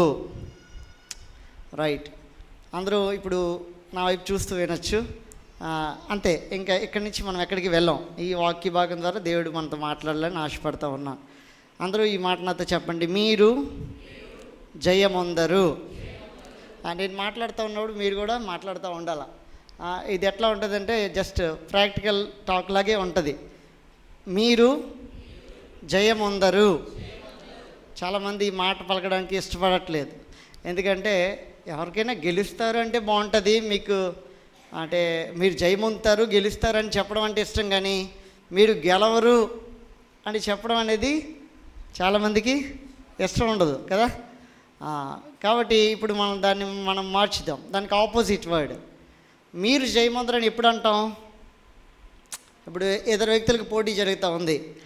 ఒక కబడ్డీ టీంలో రెండు టీమ్స్కి పోటీ అవుతూ ఉంది కబడ్డీలో, లేదా ఒక క్రికెట్లో 2 టీమ్స్కి పోటీ అవుతూ ఉంది. ఒక గేమ్లో, ఒక ఆటలో 2 టీముల మధ్య పోటీ జరుగుతూ ఉంటే ఎప్పుడు నువ్వు గెలవలేవని చెప్తాం?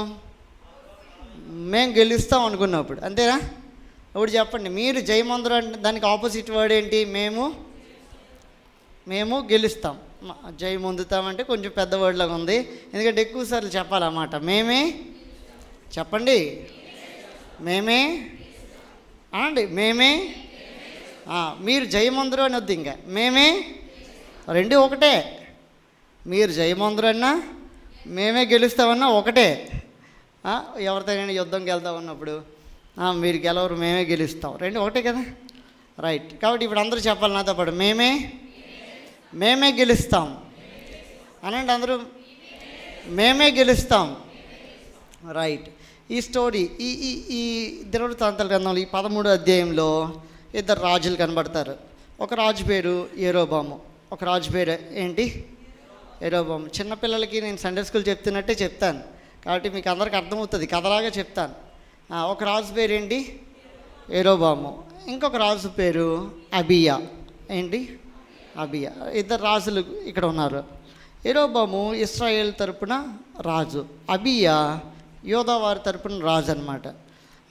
అక్కడ ఉంటుంది చూడండి. ఇప్పుడు 3వ వచనం చదువుకుందాం. 2వ దినవృత్తాంతాల గ్రంథం 13వ అధ్యాయంలో 3వ వచనం. అబియాకును యెరోబామునికును యుద్ధము కలుగగా అబియా 4 లక్షల మంది పరాక్రమశాలుల సైన్యమును ఏర్పరచుకొని యుద్ధమునకు సిద్ధము చేసెను. యెరోబామును 8 లక్షల మంది పరాక్రమశాలులను ఏర్పరచుకొని అతనికి ఎదురుగా వారిని యుద్ధమునకు వ్యూహపరిచెను. రైట్. ఇక్కడ యెరోబాము వెనక ఎంతమంది ఉన్నారు? యెరోబాము వెనక 8 లక్షల మంది ఉన్నారు. యెరోబాము వెనక ఎంతమంది ఉన్నారు? 8 లక్షల మంది ఉన్నారు. అబియా వెనక ఎంతమంది ఉన్నారు? 4 లక్షల మంది ఉన్నారు. చూసారా? ఇప్పుడు చదువుకున్నాం ఇప్పుడే 3వ వచనంలో. అబియా వెనక ఎంతమంది ఉన్నారు? అబియా వెనక 4 లక్షల మంది ఉన్నారు. యెరోబాము వెనక 8 లక్షల మంది ఉన్నారు. ఇప్పుడు మీరు చెప్పండి, ఎవరు గెలుస్తారు? సాధారణంగా యుద్ధం జరిగితే ఎవరు గెలుస్తారు? యుద్ధం జరిగితే యెరోబాము గెలుస్తాడు. ఎందుకు? 8 లక్షల మంది ఉన్నారు వెనక వైపు. 8 లక్షల మంది సైన్యము యుద్ధం చేయడానికి రెడీగా ఉన్నారు. ఎదురుగా అబియా తరపున ఎంతమంది ఉన్నారు? 4 లక్షల మంది ఉన్నారు. కానీ ఇక్కడ ఏంటంటే అబియా అంటా ఉన్నాడు, ఏమంటున్నాడు? మీరు జయమొందరు అంటే మేమే గెలుస్తాం అంటున్నాడు. అబియా చెప్తా ఉన్నాడు ఈ మాట, మేమే గెలుస్తాం అంటా ఉన్నాడు. ఎట్లా గెలుస్తారు? ఇక్కడ వాళ్ళ పక్కనే వచ్చి 8 లక్షల మంది ఉన్నారు, వీళ్ళ పక్కన 4 లక్షల మందే ఉన్నారు. అంటే అబియా చెప్తాడనమాట, మీరు ఇశ్రాయేలీలే కానీ మీరు దేవునికి ఇష్టకరంగా లేరు, దేవునికి విధేయత చూపట్లేదు, దేవునికి విరోధంగా మీరు తప్పులు దోషాలు చేస్తూ ఉన్నారు. మేమైతే ఎందుకు గెలుస్తామో ఒక 7 రకాల కారణాలు చెప్తాడు. ఎన్ని రకాలు? 7 కారణాలు చెప్తాడు. మేము ఎందుకు గెలుస్తామో, మేమే గెలుస్తామంటే ఎందుకు గెలుస్తామో 7 కారణాలు చెప్తాడు. అది ఇప్పుడు మనం ధ్యానం చేసుకుంటాం. 10వ వచనం చదువుతున్నాను. అయితే యెహోవా మాకు దేవుడై ఉన్నాడు. అందరూ చెప్పండి, మాకు దేవుడై ఉన్నాడు. యెహోవా మాకు దేవుడై ఉన్నాడు. రైట్. మొదటి కారణం ఏంటంటే మాకు దేవుడు ఉన్నాడు. అందరూ చెప్పండి, మాకు దేవుడు ఉన్నాడు. అందరూ చెప్పాలి. నేను మీతో మాట్లాడుతున్నానా ప్రసంగం చేస్తున్నానా? మాట్లాడుతూ ఉన్నాను. కాబట్టి మీరు కూడా ఏం చేయాలా? మాట్లాడాలా. రైట్. మాకు దేవుడు ఉన్నాడు. మొదటి కారణం ఏంటి? మాకు దేవుడు ఉన్నాడు. అంటే మెయిన్ థీమ్ ఏంటి? మెయిన్ మాట ఏంటి? మేమే గెలుస్తాం. మేమే గెలుస్తాం. అందులో ఆ గెలవడానికి గల కారణం ఏంటి? మాకు దేవుడు ఉన్నాడు. చాలాసార్లు మన జీవితాల్లో కూడా ఇబ్బందికరమైన పరిస్థితులు వస్తూ ఉంటాయి. అటువంటప్పుడు దేవుడిని జ్ఞాపకం చేసుకోం. దేవుడు మనకు ఉంటాడని తెలుసు. చాలా ప్రసంగాలు వింటాం, చాలా వాక్యాలు వింటాం, చాలా విషయాలు వింటాం, చాలా విషయాలు తెలుసు, బైబిల్ కూడా చదువుతూ ఉంటాం. కానీ దేవుడు ఉన్నాడు అనే ఆలోచన నుంచి వెనక్కి వెళ్ళిపోతూ ఉంటాం. చాలాసార్లు మర్చిపోతూ ఉంటాం. ఆ అంశమే మనకు గుర్తుండదు. దేవుడు ఉన్నాడు, మాకు ఎటువంటి పరిస్థితి వచ్చినా దేవుడు మాకున్నాడు అని మర్చిపోతూ ఉంటాం. చాలాసార్లు బలం ఉండకపోవచ్చు. అబియా వెనుక ఎంతమంది ఉన్నారు? 4 లక్షల మంది ఉన్నారు. కానీ అవతల శత్రువు అయిన యెరోబోము వెనుక ఎంతమంది ఉన్నారు? 8 లక్షల మంది ఉన్నారు. కానీ అప్పుడు ఏమని గుర్తు చేసుకుంటున్నాడంటే అబియా, మాకు దేవుడు ఉన్నాడు అని జ్ఞాపకం చేసుకుంటా ఉన్నాడు. రెండో కారణం ఏంటంటే అక్కడే ఉన్న తర్వాత మేము ఆయనను విసర్జించిన వారం కాము, అహరోను సంతతి వారు యెహోవాకు సేవ చేయు యాజకులై ఉన్నారు. రెండవ కారణం ఏంటంటే మాకు దైవజనుడు ఉన్నాడు. అందరూ చెప్పండి. రెండవ కారణం మాకు దైవజనుడు ఉన్నాడు. రెండవ కారణం ఏమని చెప్తా ఉన్నాడు అబియా? మాకు దైవజనుడు ఉన్నాడు. చెప్పండి అందరూ. మాకు దైవజనుడు ఉన్నాడు, అప్పుడు మేము గెలుస్తాం. అదే మెయిన్ కారణం ఏంటి? మెయిన్ థీము మేమే గెలుస్తాం. మొదటి కారణం ఏంటి? మాకు దేవుడు ఉన్నాడు. రెండవది మాకు దైవజనుడు ఉన్నాడు, మాకు సేవ చేసే యాజకులు ఉన్నారని చెప్తా ఉన్నాడు. చాలాసార్లు మన పరిస్థితుల్లో కూడా సేవకులను జ్ఞాపకం చేసుకో. ఏదైనా పరిస్థితులన్నీ తీవ్రతరం అయిపోయిన తర్వాత, ఇంకా మన చేతులు చేజారిపోయిన తర్వాత అప్పుడు సేవకుల దగ్గరికి వస్తాం అన్నమాట. పాస్టర్ గారు ఇలా జరిగింది, ఇలా జరిగిందని అప్పుడు చెప్తూ ఉంటాం. దైవజనుడికి ఏ విషయాలు చెప్పడానికి ఇష్టపడడం. ఈ రోజుల్లో కూడా చాలా పరిస్థితుల్లోన సంఘ విశ్వాసులమైన మేమైనా ఎవరమైనా సరే చాలామంది అట్లాగే ఉన్నాం. దైవజనునికి ఏ విషయం చెప్పడానికి ఇష్టపడట్లేదు. వారు ప్రార్థన చేయడానికే ఉన్నారు మన కొరకు, కానీ మనమైతే చెప్పడానికి ఇష్టపడట్లేదు. కానీ ఇక్కడ అబియా చెప్తా ఉన్నాడు, మాకు సేవ చేసే యాజకులు ఉన్నారు, అందుకు మేము గెలుస్తామని అందరి పక్షాన చెప్తా ఉన్నాడు. ఆ యుద్ధానికి ముందు ఆ మాట చెప్తా ఉన్నాడు. అది ఎటువంటి పరిస్థితితో మనకందరికీ ఊహించుకోవచ్చు. అది ఒక యుద్ధ కాలము, ఒక చాలా ఇబ్బందికరమైన పరిస్థితి. కానీ రెండో మాట చెప్తా ఉన్నాడు, మాకు ఎవరున్నారు అంటున్నాడు? దైవజనుడు ఉన్నాడు అంటున్నాడు. కానీ కొన్ని కుటుంబాల్లో ఈ మాట చెప్తూ ఉంటారు. మేము ఈ మధ్య చూస్తూ ఉన్నాం అన్నమాట. నాకు జూలై కొంత నా సాక్ష్యం కూడా పంచుకుంటూ ఉన్నాను. నేను జూలై 1వ తారీఖున మా ఇంటి దగ్గర ఇల్లు చూపుల కార్యక్రమం జరిగింది. నాకే ఇల్లు చూపుల కార్యక్రమం జరిగింది అనమాట. దానికి జేమ్స్ అంకుల్ ఆంటీ వచ్చారు, నర పాస్టర్ గారు కూడా వచ్చారు. అయితే అవతల అమ్మాయి తరపు నుంచి కూడా సేవకులు వాళ్ళు వచ్చారు. అక్కడ ఇల్లు చూపుల కార్యక్రమంలో సాధారణంగా ఏం జరుగుతుందో మీ అందరికీ తెలుసు. ఏం జరుగుతుంది? నన్ను కొన్ని ప్రశ్నలు అడుగుతారు, మనం కొన్ని ప్రశ్నలు అడుగుతాం, తర్వాత మీరేమిస్తారు, మేమేమిస్తాం, ఇవి మాట్లాడతారు. కానీ మా ఇల్లు చూపుల్లో ఏం జరిగిందంటే గంట సమయం ప్రార్థన జరిగింది. 12 గంటల నుంచి 1 గంట వరకు ప్రార్థన జరిగింది. Only prayer. ఆ ప్రేయర్ కూడా ఎట్లా అంటే జేమ్స్ అంకులు, నర పాస్టర్ గారు, జేమ్స్ ఆంటీ, వాళ్ళ పాస్టర్ గారు, అంతే. మా చర్చిలో ప్రేయర్ జరిగిందనమాట. ఎటువంటి మాటలు డిస్కషన్స్ లేవు. దానికి గల కారణం ఏంటంటే మేము కూడా ఏమనుకుంటామంటే ఏ కారణమైనా ఏ పరిస్థితి అయినా మాకు దైవజనుడు ఉన్నాడు అనుకుంటాం. పాస్టర్ గారు ఏది చెప్తే, పాస్టర్ గారు ఎలా నడిపిస్తే, పాస్టర్ గారు ఏ విధంగా కార్యక్రమం నడిపిస్తే అదే కార్యక్రమం, అదే ప్రార్థన, అదే ఇల్లు చూపులు కూడా. సేమ్ అవతల వైపు నుంచి కూడా, అంటే మా అత్తగారి తరపు వాళ్ళ పాస్టర్ గారు కూడా వాళ్ళు కూడా అలాగే అనమాట, మనలాగే.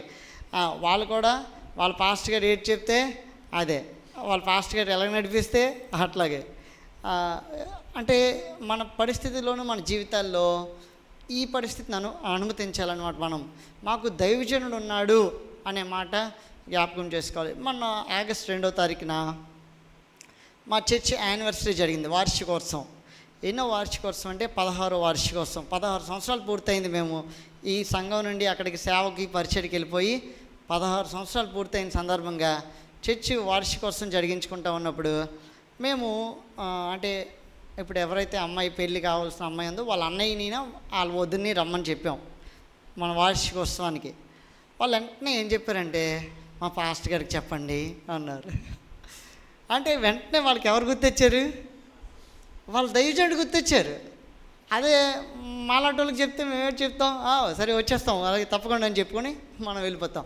కానీ ఒక పరిస్థితి ఏదైనా వాళ్ళకి చెప్తా ఉంటే వెంటనే ఇదొక్కటి ఉదాహరణగా చెప్తా ఉన్నాను.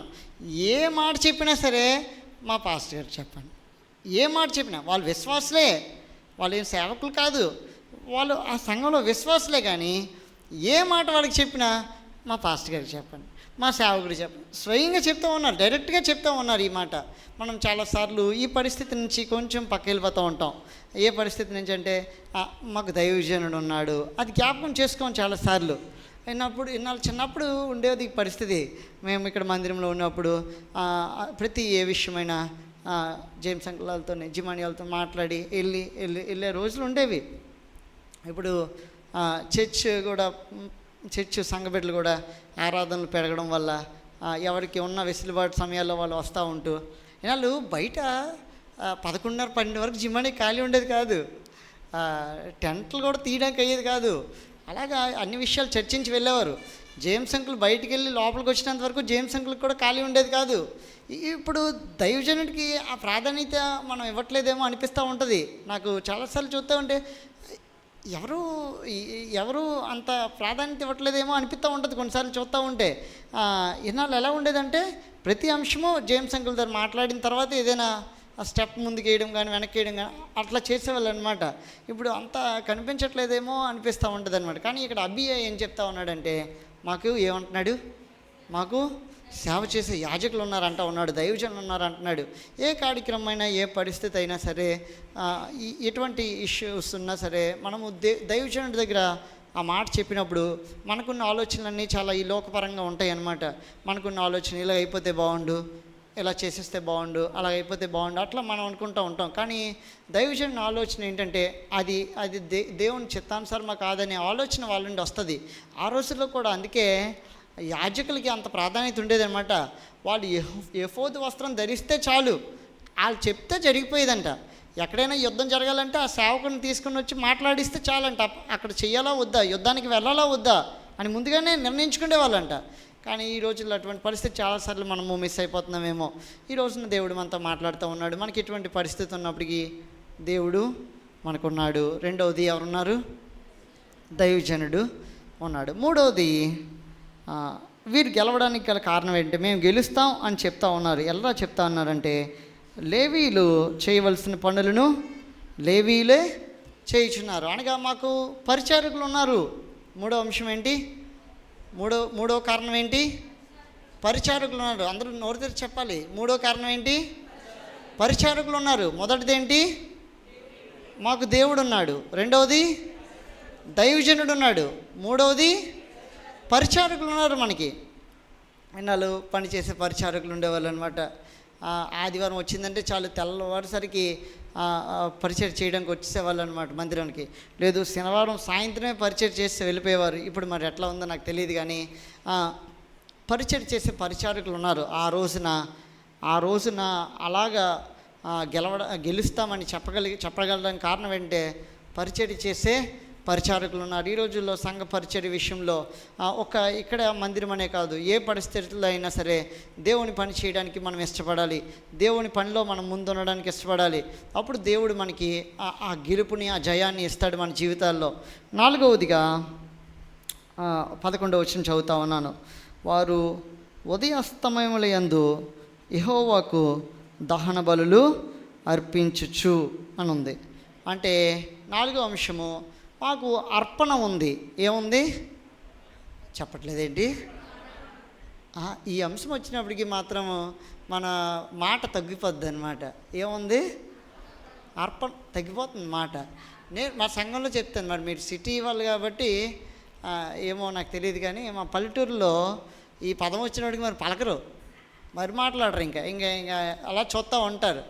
ఎందుకనంటే అర్పణ అనేటప్పటికి చాలా కష్టం ముంచుకొచ్చేస్తుంది అనమాట.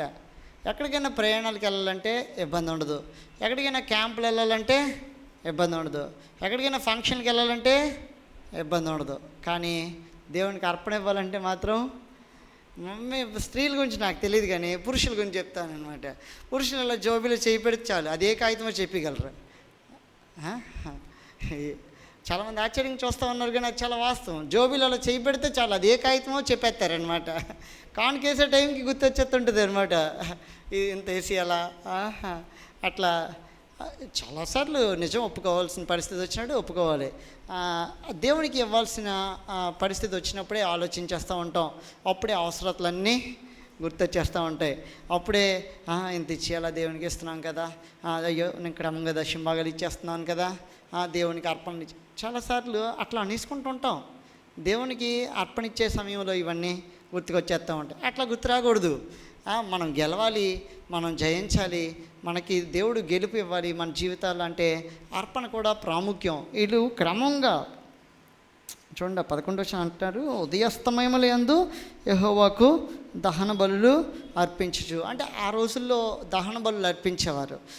ఈ రోజుల్లో మనకి ఏ విధంగా దేవుడు ప్రేరేపించిన దాన్ని బట్టి దేవుడు ప్రేరేపించిన కొలది మనము ఇవ్వాలన్నమాట. అందుకే అంటది కదా, ఉంటుంది కదా హెబ్రీ పత్రికలో, దేవుడు ఉత్సాహంగా ఇచ్చువానిని చెప్పట్లేదేటి, దేవుడు ఉత్సాహంగా ఇచ్చువానిని ప్రేమించును అని ఉంటుంది. దానికన్నా ముందు కానీ తర్వాత కానీ ఉంటుంది అన్నమాట. కొంచెంగా విత్తవాడు కొంచెంగా పంట కోయిను, సమృద్ధిగా విత్తవాడు సమృద్ధిగా పంట కోయిను.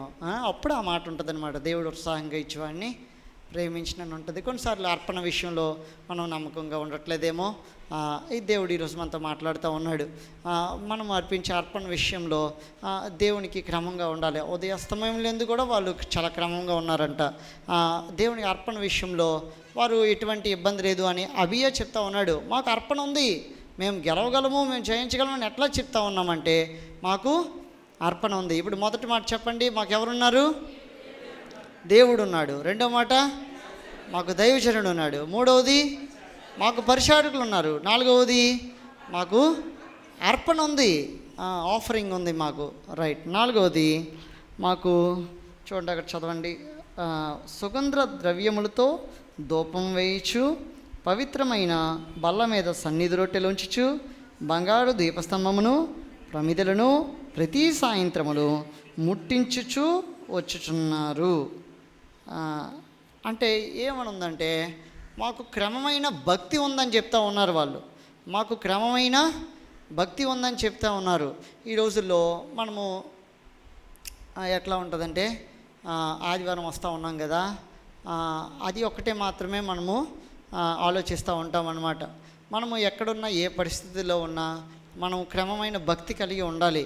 అంటే ఏదో ఆదివారం మాత్రమే ఈ రీతిగా కాకుండా మనం ఎక్కడైతే పని చేస్తూ ఉన్నప్పటికీ, ఎక్కడైనా మన ప్రయాణాల్లో కానీ, మన ఉద్యోగ పరిస్థితుల్లో కానీ, బయట మనం పబ్లిక్తో ఉండే పరిస్థితుల్లో కానీ మీరు క్రమమైన భక్తి గలవారు అని మనల్ని గుర్తించాలి.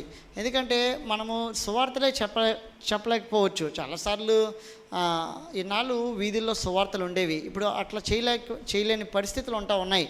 మనము చేయడానికి కూడా మనం కూడా ఇష్టపడట్లేదు. బయట పరిస్థితులు వ్యతిరేకతలు ఒక ఎత్తు అయితే మనం కూడా సువార్త చెప్పడానికి వెళ్ళడానికి కూడా మనము ఇష్టపడటం లేదు. అంటే మనకున్న బిజీ షెడ్యూల్స్, మనకున్న పనులు, ఇప్పుడు ఎవరు వెళ్తారులే, మనం ఇప్పుడే ప్రార్థనకి వెళ్ళి వచ్చాం కదా, మనం నిత్యము దేవునితో ఉన్నాం కదా అనే పరిస్థితులు రావడం వల్ల, అనే ఆలోచనలు మనలో రావడం వల్ల సువార్తలకి దూరం అయిపోతూ ఉన్నాం. అప్పుడు ఎట్లా ఉండాలంటే ఇది అనమాట, మనం క్రమమైన భక్తి కలిగి ఉండాలా. క్రమమైన భక్తి ఉన్నప్పుడు మన సాక్ష్యం వారితో మాట్లాడుతుంది అనమాట. ఈ వ్యక్తి దేవుని బిడ్డ, ఈ వ్యక్తి అటువంటి పనులు చేయడు, లేకపోతే క్రమంగా ఉంటాడు భక్తి విషయంలో.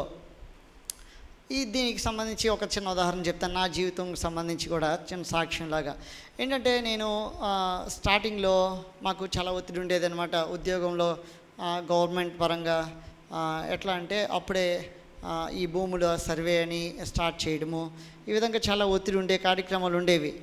ఆ ఒత్తిడి ఉండే టైంలో నేను స్టార్టింగ్లోనే వచ్చే తహసీల్దారులకు కానీ, నా పై ఉన్నతాధికారులకు కానీ ముందేగానే చెప్పేవాడిని. ఏం చెప్పేవాడిని అంటే, మీరు సోమవారం నుంచి శనివారం వరకు ఎన్ని పనులైనా చెప్పండి చేస్తాను, కానీ ఆదివారం మాత్రం నాకు ఎటువంటి పరిస్థితుల్లో మాత్రం పని మాత్రం చెప్పొద్దు అని ముందుగానే చెప్పేస్తాను అనమాట. అట్లా చెప్పడం వలన నాకు ఎవరు స్టార్టింగ్ నుంచి కూడా ఈరోజు వరకు అలాగే ఇబ్బంది పెట్టే పరిస్థితికి రాలేదు. అంటే నేను ఆ టైంలో పోనీ ఫోన్కైనా దొరుకుతానేమో అనుకుంటారు. నా ఫోన్ ఎప్పుడు చర్చిలో అడిగట్టగానే ఫ్లైట్ మోడ్లోకి వెళ్ళిపోద్ది. చర్చిలో 9:30 అయితే చాలు ఫ్లైట్ మోడ్లోకి వెళ్ళిపోద్ది నా ఫోను. ఈవెన్ ఒక 10 నిమిషాల ముందే ఫ్లైట్ మోడ్ పెట్టేస్తాను. ఎట్టి పరిస్థితుల్లో కూడా ఓపెన్ చేయను. సో 2-3 సార్లు చేశారు స్టార్టింగ్లో. తర్వాత చర్చిలో ఉంటాడని చెప్పి నన్ను కదపడం మానేశారు. ఇది ఎట్లా జరుగుతుందంటే మనం ఆ క్రమంగా భక్తి, నేను ఒక ఆదివారం వచ్చి ఒక ఆదివారం ఏదో మీటింగ్ అని చెప్పారని వెళ్ళిపోయో, లేకపోతే ఏదో ఫంక్షన్ ఉందని చెప్పి వెళ్ళిపోయాను అనుకోండి, ఆ సాక్షి జీవితం చూపించుకోలేము. క్రమమైన భక్తి ఉండాలి. మనం ఏదైనా చేస్తూ ఉన్నామంటే అది క్రమంగా ఈ వ్యక్తి ఎట్లాగే ఉంటాడు, ఎట్లాగే దేవుని పరిచయంలో దేవుని పనిలో ఉంటాడనే విషయం వారికి కూడా అర్థం అవ్వాలి. అంటే అప్పుడున్న తహసీల్దారులు ఈ రోజు వరకు ఉన్నారంటే లేరు.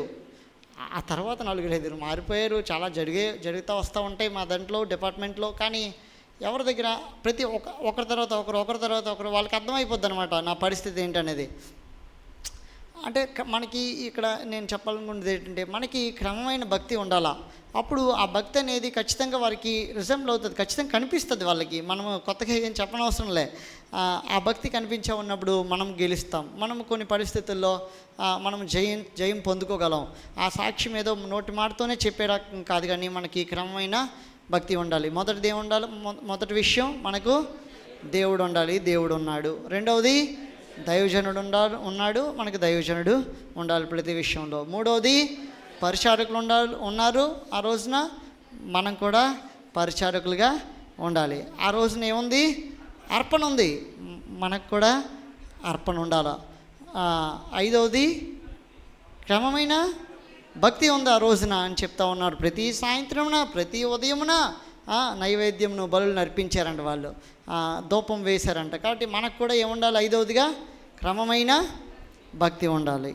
ఆరవది 12వ వచనంలో ఉంటుంది, ఆర్భాటం చేయుటకై బోరలు పట్టుకొని ఊదునట్టి ఆయన యాజకులు మా పక్షాన ఉన్నారంటే ఆరాధన ఉంది. ఏముంది?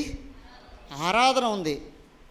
దేవునికి స్తుతియాగం చెల్లించాలి, దేవుని కీర్తించాలి. మనము ఎటువంటి పరిస్థితులు వస్తూ ఉన్నప్పటికీ, ఎలాంటి పరిస్థితి ఉన్నప్పటికీ దేవుని స్తుతించే ఆరాధన ఉంది. బోరలు పట్టుకొని ఆ రోజుల్లోనే వాయిద్యాలు పట్టుకొని ఆ దేవుణ్ణి స్తుతించే యాజకులు ఉన్నారంట, వారి పక్షాన ఆరాధన ఉంది. ఏడవది ఆఖరిది 14వ వచనంలో ఉంటుంది, ముందును వెనకను ఉన్నట్టు తెలుసుకొని యెహోవాకు ప్రార్థన చేసిరి. వారికి ఏముంది? ఆఖరిగా ప్రార్థన ఉంది. నిజంగానే ఎటువంటి కార్యక్రమం అయినా మన చర్చ్, ఈ రేమా బ్లెస్సింగ్ చర్చ్ ఎటువంటి కార్యక్రమం అయినా ఈజీగా చేయగలదు.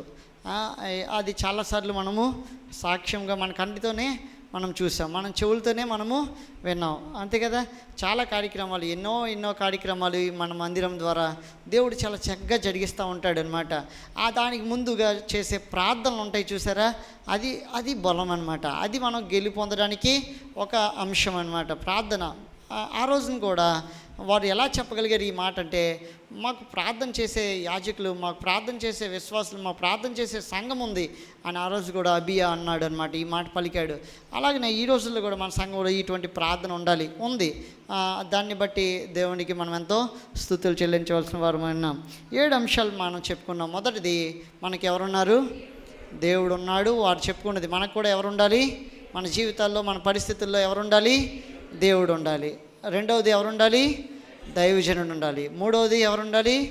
పరిచారకులు ఉండాలి, మనం కూడా పరిచర్య చేసే విధంగా ఉండాలి. నాలుగవది అర్పణ ఉండాలి మన జీవితాల్లో. ఐదవది క్రమమైన భక్తి ఉండాలి. ఆరవది ఆరాధన ఉండాలి. ఏడవది మన జీవితాల్లో ప్రార్థన ఉండాలి. అప్పుడు మనం గెలుస్తామా లేదనేది ఆఖరి మాటలో చూసుకొని ముగించేద్దాం. తర్వాత చూడండి 17వ మాటలో, అబీయాయును అతని జనులను వారిని ఘోరంగా సంహరించిరి.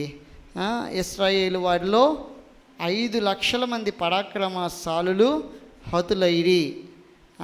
చూసారా, అంటే ఇప్పుడు వాళ్ళు ఎంతమంది ఉన్నారు? యెరోబాము వాళ్ళ సైన్యము 8 లక్షల మంది ఉన్నారు. ఎంతమంది హతులైపోయారు? ఇప్పుడు 5 లక్షల మంది హతులైపోయారు. ఇప్పుడు ఎంతమంది ఉన్నారు? ఇంకా ఎవరు గెలిచినట్టు? అబియా గెలిచినట్టు కదా.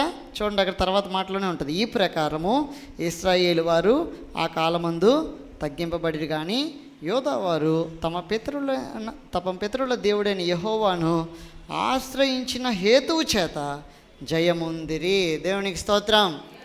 గెలిచారా గెలవలేదా? గెలిచారు. కాబట్టి మనం కూడా గెలుస్తామా గెలవమా? ఎటువంటి పరిస్థితులు ఉన్నప్పటికీ, ఎటువంటి ఇబ్బందికరమైన పరిస్థితులు, ఎటువంటి శోధనలు, ఎటువంటి పరిస్థితులు ఉన్నప్పటికీ దేవుని మీద మనం యెహోవాను ఆశ్రయించినప్పుడు, అందుకే ఆ మాట అంటూ ఉన్నాడు, యెహోవాను ఆశ్రయించిన హేతువు చేత. అంటే ఎంతమంది ఉన్నా సరే మనము దేవుణ్ణి ఆశ్రయించాలి. వీరికి దేవుడు ఉన్నాడు, దైవజనుడు ఉన్నారు, పరిచారకులు ఉన్నారు, అర్పణ ఉంది, క్రమమైన భక్తి ఉంది, ఆరాధన ఉంది, ప్రార్థన ఉంది. ఇన్ని ఉన్నప్పటికీ యెహోవాను ఆశ్రయించిన హేతువు చేత వారు జయముందిరి అని చాలా చక్కగా రాస్తుందనమాట. దేవుడు ఈ మాటల నుంచి మనకి ఏం నేర్పిస్తూ ఉన్నాడంటే, ఎటువంటి పరిస్థితి ఉన్నప్పటికీ దేవుని మీద మనం ఆడుకున్నప్పుడు, ఇటువంటి అంశాలన్నీ జ్ఞాపకం చేసుకుంటూ ఉన్నప్పుడు, అంటే ఒక అంశము ఏదైనా సమస్య వచ్చినప్పుడు, ఏదైనా ఇబ్బందికరమైన పరిస్థితులు వచ్చినప్పుడు, ఇటువంటి యుద్ధకాల పరిస్థితులు వస్తూ ఉన్నప్పుడు, సమస్యలు వస్తూ ఉన్నప్పుడు, ఇటువంటి అంశాలను మనం జ్ఞాపకం చేసుకొని కానీ ముందుకు నడవగలిగితే మనం ఖచ్చితంగా గెలుస్తాం. మేమే చెప్పట్లేదేంటి? కానీ ఈ టైంకి అందరూ మాట్లాడేతారు అనుకున్నాను, ఎవరు మాట్లాడట్లేదు. మేమే గెలుస్తాం. దేవుడి కొద్ది మాటలు మనం వెనుకలో దీవించిన కాక చిన్న ప్రార్థన చేసుకుందాం. మా దేవా, మా ప్రభువా, నీకు వందనాలు, స్తోత్రాస్తుతులు చెల్లించుకుంటున్నాం. ప్రభువా, నీవెంతైనా నమ్మదగిన దేవుడు. ప్రభువా, కొన్నిసార్లు మాకు యుద్ధకాల పరిస్థితులు రావచ్చు, ఇబ్బందికరమైన పరిస్థితులు కానీ తండ్రి, ఇటువంటి శోధనలు కానీ, మా కుటుంబంలో సమస్యలు కానీ తండ్రి, మేము బయటికి వెళ్తూ ఉన్నప్పుడు బయట వారి నుంచి వచ్చే శోధనలు కానీ ఏమైనా ఉండొచ్చు ప్రభువా. కానీ తండ్రి, నిన్ను ఆశ్రయించినప్పుడు ప్రభువా, నిన్ను ఆశ్రయించిన హేతువు చేత ప్రభువా తండ్రి, మీరు మాకు గెలుపు జయముని ఇస్తారు ప్రభువా.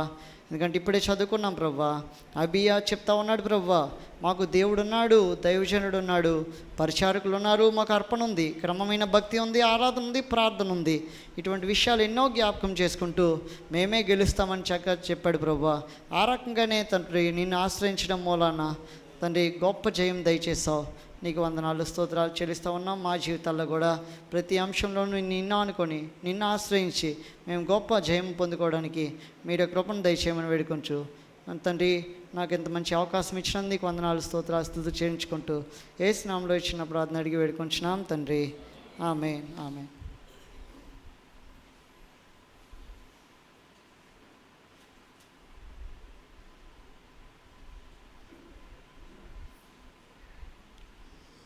దేవునికి స్తోత్రం. హల్లెలూయా. ఒకవేళ మీలో కొంతమంది ఇశ్రాయేలులు ఓడిపోవడం ఏంటి, ఇశ్రాయేలులు దేవుని బిడ్డలే కదా అంటే బైబిల్ ఇంకా లోతుగా చదివి అర్థం చేసుకోలేని వాళ్ళు. ఇశ్రాయేలీలు 2 భాగాలు అయిపోయారు రెహబాము కాలంలో. అంటే దావీదు, సొలొమోను, రెహబాము. రెహబాము తర్వాత అబియా వచ్చాడు. అయితే యెరోబాము అతడు ఇశ్రాయేలీయుడే, సొలొమోను యొక్క సేవకుడు, దాసుడిగా ఉండేవాడు, యవనస్తుడు. దేవుడు అతను రాజుగా చేశాడు 2 అయిపోయిన తర్వాత. సో యోధా రాజ్యము, ఇశ్రాయేలు రాజ్యము. అతడేం చేశాడంటే యెరోబాము దేవతలని విగ్రహారాధన ప్రారంభించాడు, దేవునికి విరోధంగా నడుచుకోవడం ప్రారంభించాడు. ఈ అబియా, ఈ ఆసా, ఈ రాజులు యోధా రాజులను పిలువబడ్డారు. 2 గోత్రాలే. ఇశ్రాయేలుని పిలువబడిన రాజ్యము 10 గోత్రాలు. ఇప్పుడు యుద్ధము యెరోబాముకు అబియాకు వచ్చింది. ఈ యెరోబాము ఇందా చెప్పినట్టుగా ఒక మాట చదివేసి ముగింపు చేసుకుందాం. 13వ అధ్యాయము 8వ వచనంలో ఉంది, ఇప్పుడు దావీదు సంతతి వారి వశముననున్న యెహోవా రాజ్యముతో మీరు యుద్ధము తెగించదమని తలంచుచున్నారు. మీరు గొప్ప సైన్యముగా ఉన్నారు.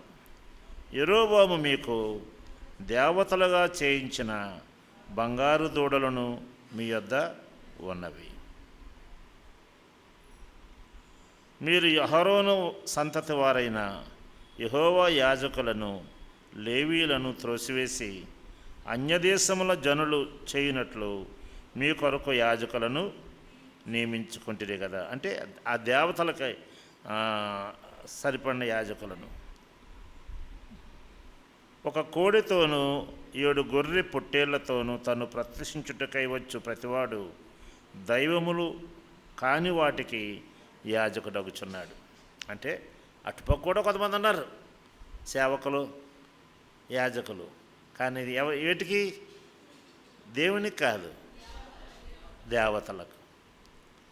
ఒకవేళ మనలో 2 గుంపులుగా చేస్తే చేయకూడదు, ఒకటే గుంపు దేవుని పక్షంగా ఉండాలి. మనం దేవుడు మన పక్షంగా ఉన్నాడు.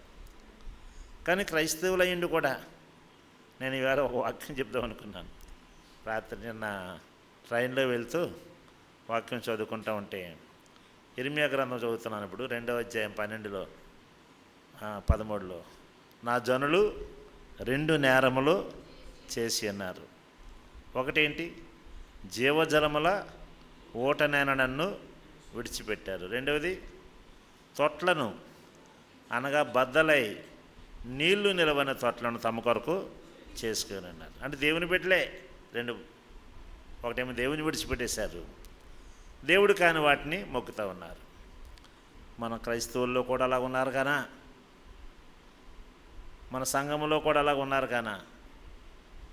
దేవుణ్ణి ఎరుగుదుము, కానీ లోకంలో వాళ్ళు వీళ్ళు చెప్పిందో, లేక ఒకప్పుడు మనము ఆచరించిందో, ఒకప్పుడున్న మూఢనమ్మకాలు ఇవన్నీ మళ్ళీ మనల్ని వెంటాడుతున్నాయి కానా.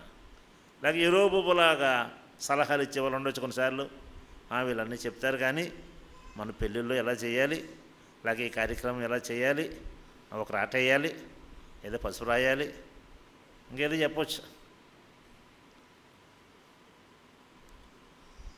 అందుకొరకు యోధా రాజ్యము దేవుని రాజ్యము లాగా ఉంది. అంటే దావీదు సంతానం నుంచి వచ్చిన ఆ వారసత్వం, దావీదు యొక్క భక్తి. కాబట్టి ఎందుకొరకు అంటే ఏమన్నాడంటే ఇక్కడ దేవునితో యుద్ధం చేయకుడి అంటే ఏంటి? దేవుడు మా పక్షంగా ఉన్నాడు. మీరు యుద్ధం మాతో చేస్తున్నారంటే ఎవరితో చేస్తున్నట్టు? దేవుడితో చేస్తున్నారు. దేవుడితో యుద్ధం చేసేవారు గెలవలేరు కదా, అందుకే ఓడిపోయారు వాళ్ళు. అందుకే వీరు గెలిచారు. ఎవరు గెలిచారు? అబియా. ఏమిటి కారణాలు 7? మొట్టమొదటిది ఏంటి? దేవుడు ఉన్నాడు మాకు. ఒకవేళ వాళ్ళు చెప్పమంటే మాకు దేవతలు ఉన్నారని చెప్తారేమో ఒకవేళ, కానీ అంతే కదా. మరి దేవతలని రెడీ చేశారు కదా, అసలు వీళ్ళందరూ అతన్ని తోసేయాలి. ఏంటి ఇది? ఇశ్రాయేలు మనం దేవుని బిడ్డలము, నువ్వేంటి మాకు 2 దేవతలు తయారు చేసావు? మాకు దేవుడు ఉన్నాడు. రెండవది దేవుని సేవకులు ఉన్నారు. మూడవది పరిచర్య చేసే లేవీలు ఉన్నారు. నాలుగవది మేము దేవునికి అర్పణలు అర్పిస్తాము, అర్పణలు ఉన్నాయి. ఐదవది క్రమమైన భక్తి మాకున్నది. ఆరవది ఆరాధిస్తూ ఉన్నాం దేవుణ్ణి. ఏడవది ప్రార్థనలు చేస్తూ ఉన్నాం. హల్లెలూయా చెప్పండి వరుసగా మీరు. మాకు దేవుడు ఉన్నాడు, తర్వాత సేవకులు ఉన్నారు, పరిచారకులు ఉన్నారు, అర్పణలు ఉన్నవి, క్రమమైన భక్తి మాకున్నది, దేవుణ్ణి ఆరాధిస్తూ ఉన్నాము, ప్రార్థించుచున్నాము. 7 అయిపోయా? ఏనా మిస్ అయ్యారా? బాగా చెప్పారు, చెప్తున్నారు. మొట్టమొదటిది ఏంటి? అది ముఖ్యమైనది. దేవుడున్నాడు మాకు. దేవుడు మన పక్షంగా ఉండగా మనకి విరోధి ఎవడు? మనం చేస్తున్న పనులను బట్టి ఉంటుంది, మనకున్న ఉద్దేశాలను బట్టి. ఒకవేళ మన యొక్క ఉద్దేశాలు మన పనులను బట్టి దేవుడే మనకి విరోధి అయితే, అమ్మో చాలా కష్టం అది. దేవుడే మనకు విరోధి అయితే ఇంక మనకు జయమేటి. ఇంకా ఆయన ఎవరు జయించలేరు కదా. దేవుడు మనకు విరోధి అయ్యేలాగా చేసుకోకూడదు. దేవుడు ఎప్పుడు మన పక్షంగా ఉన్నట్టుగా ఆయన మాకున్నాడు చాలు. దేవుడు చాలు. హల్లెలూయా. దేవుని స్తోత్రం. నేను ఒక పత్రికలో చదువుతానంటే 4వ శతాబ్దంలో ఒక మాంక్ అంటే క్రైస్తవుల్ని కూడా మాంక్స్ అనేవారు. మాంక్స్ అంటే ఇప్పుడు అన్యుల కొరకు వాడుతుంటారు ఆ మాటలని. అంటే దేవుని కొరకు పూర్తిగా పెళ్ళి అది చేసుకోకుండా దేవునికి అంకితం అయిపోయిన వ్యక్తి అన్నమాట. దేవుడు చెప్పాడంట, నువ్వు అర్జెంటుగా రోము వెళ్ళన్నాడంట. ఎక్కడికి? రోమాపట్నం వెళ్ళాడు. వెళితే వీధుల్లో అందరూ జనం ఉన్నారు. ఏమిటి అంటే రోమా చక్రవర్తి ఉంటాడు, సీజర్ అంటే కైసర్ అంటారు అందరినీ, పేర్లు ఏదన్నా. అక్కడ ఒకరినొకరు కత్తులతో యుద్ధం చేసి ఒకరినొకరు పొడుచుకొని చచ్చిపోతారంట. అది ఆట. 80,000 మంది వచ్చారంట. ఏమిటి ఆట? ఒకరినొకరు అంటే 80,000 మంది ఆడతారన్నట్టుగా నాకు సరిగా అర్థం లేదు ఆ కథలో, ఆ పత్రికలో. కానీ కొంతమంది ఉంటారు ఆ ఎరీనాలో, అందరూ చూస్తుంటారు. వారికి రాజును సంతోషపెట్టాలి. ఆ ఆట ఏమిటి? ఒకరినొకరు పొడుచుకొని చంపుకోవడం. ఇదే ఆట. అప్పుడు ఈయన చూసి ఆ ఫెన్సింగ్ని దాటి అవతలకి వెళ్ళి ఆ పొడుచుకునే వాళ్ళ మధ్యని నిలబడిపోయాడంట. తోసేయండి ఇతని, తోసేయండి అని కేకలేశారు. తోసేశారు. మళ్ళా వెళ్ళాడు, మళ్ళా తోసేశారు, మళ్ళా వెళ్ళాడు. చివరికి ఓహో ఏదో అర్థమైపోయింది, ఏదో ఒక శక్తి, దేవుని శక్తి ఏదో పనిచేస్తుంది.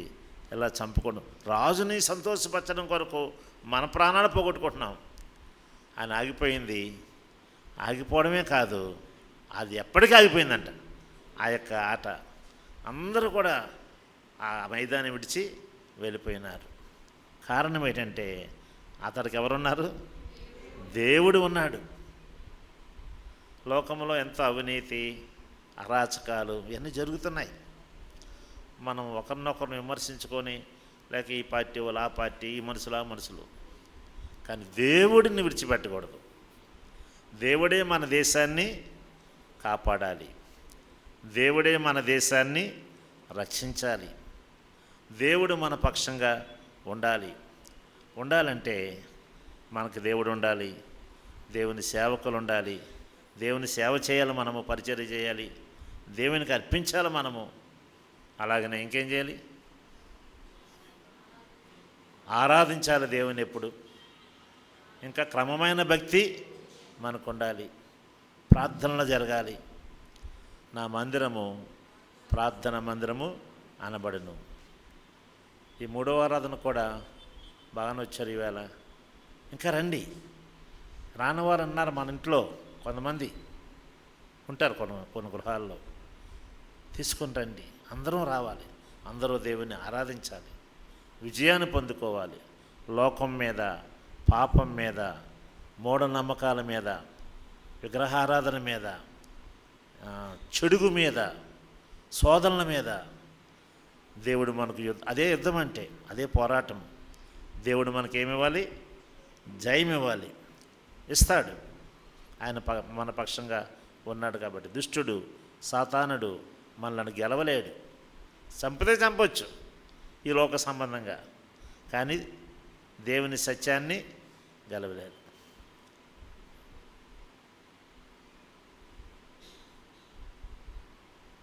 రిచార్డ్ ఉరుంబ్రాండ్ అని సత్యము కొరకై చిత్రహింస అనే పుస్తకాన్ని రాశాడు.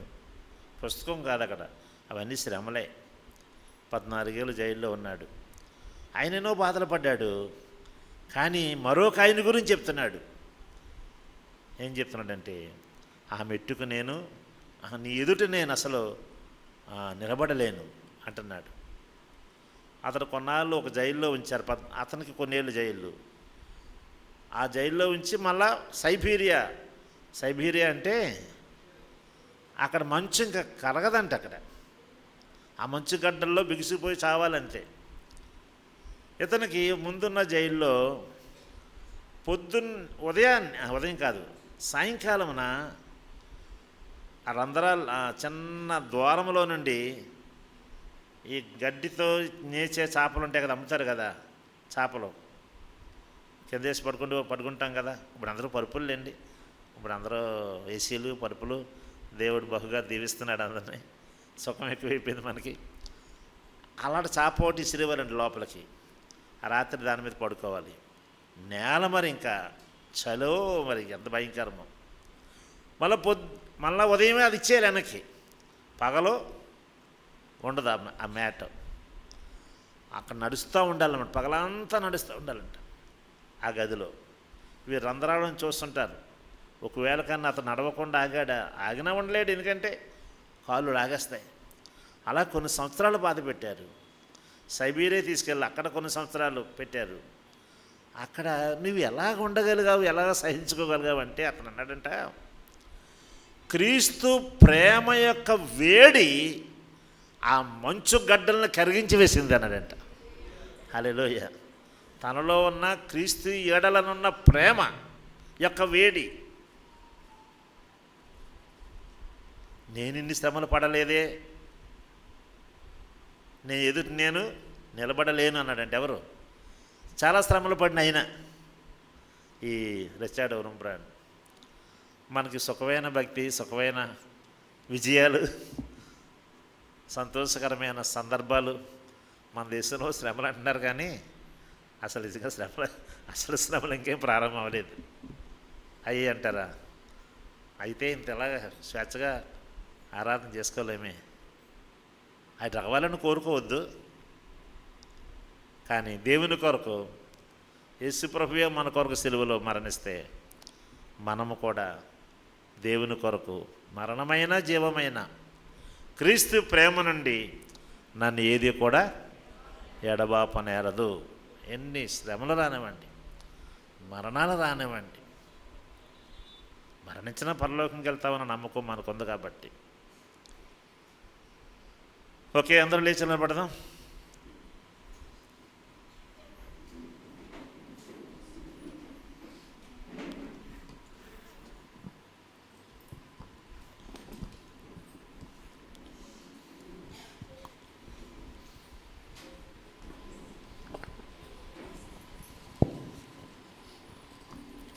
మూడు 333వ పాట పాడుకుందాం. అసాధ్యమైనది లేనే లేదు, నన్ను బలపరచువాడు నాలో ఉండగా. అసాధ్యమైనది లేనే లేదు, నన్ను బలపరచువాడు నాలో నుండగా. ఊహించలేని ఆశ్చర్య క్రియలతో నా దేవుడు నన్ను నడిపించును. ఊహించలేని ఆశ్చర్య క్రియలతో నా దేవుడు నన్ను నడిపించును.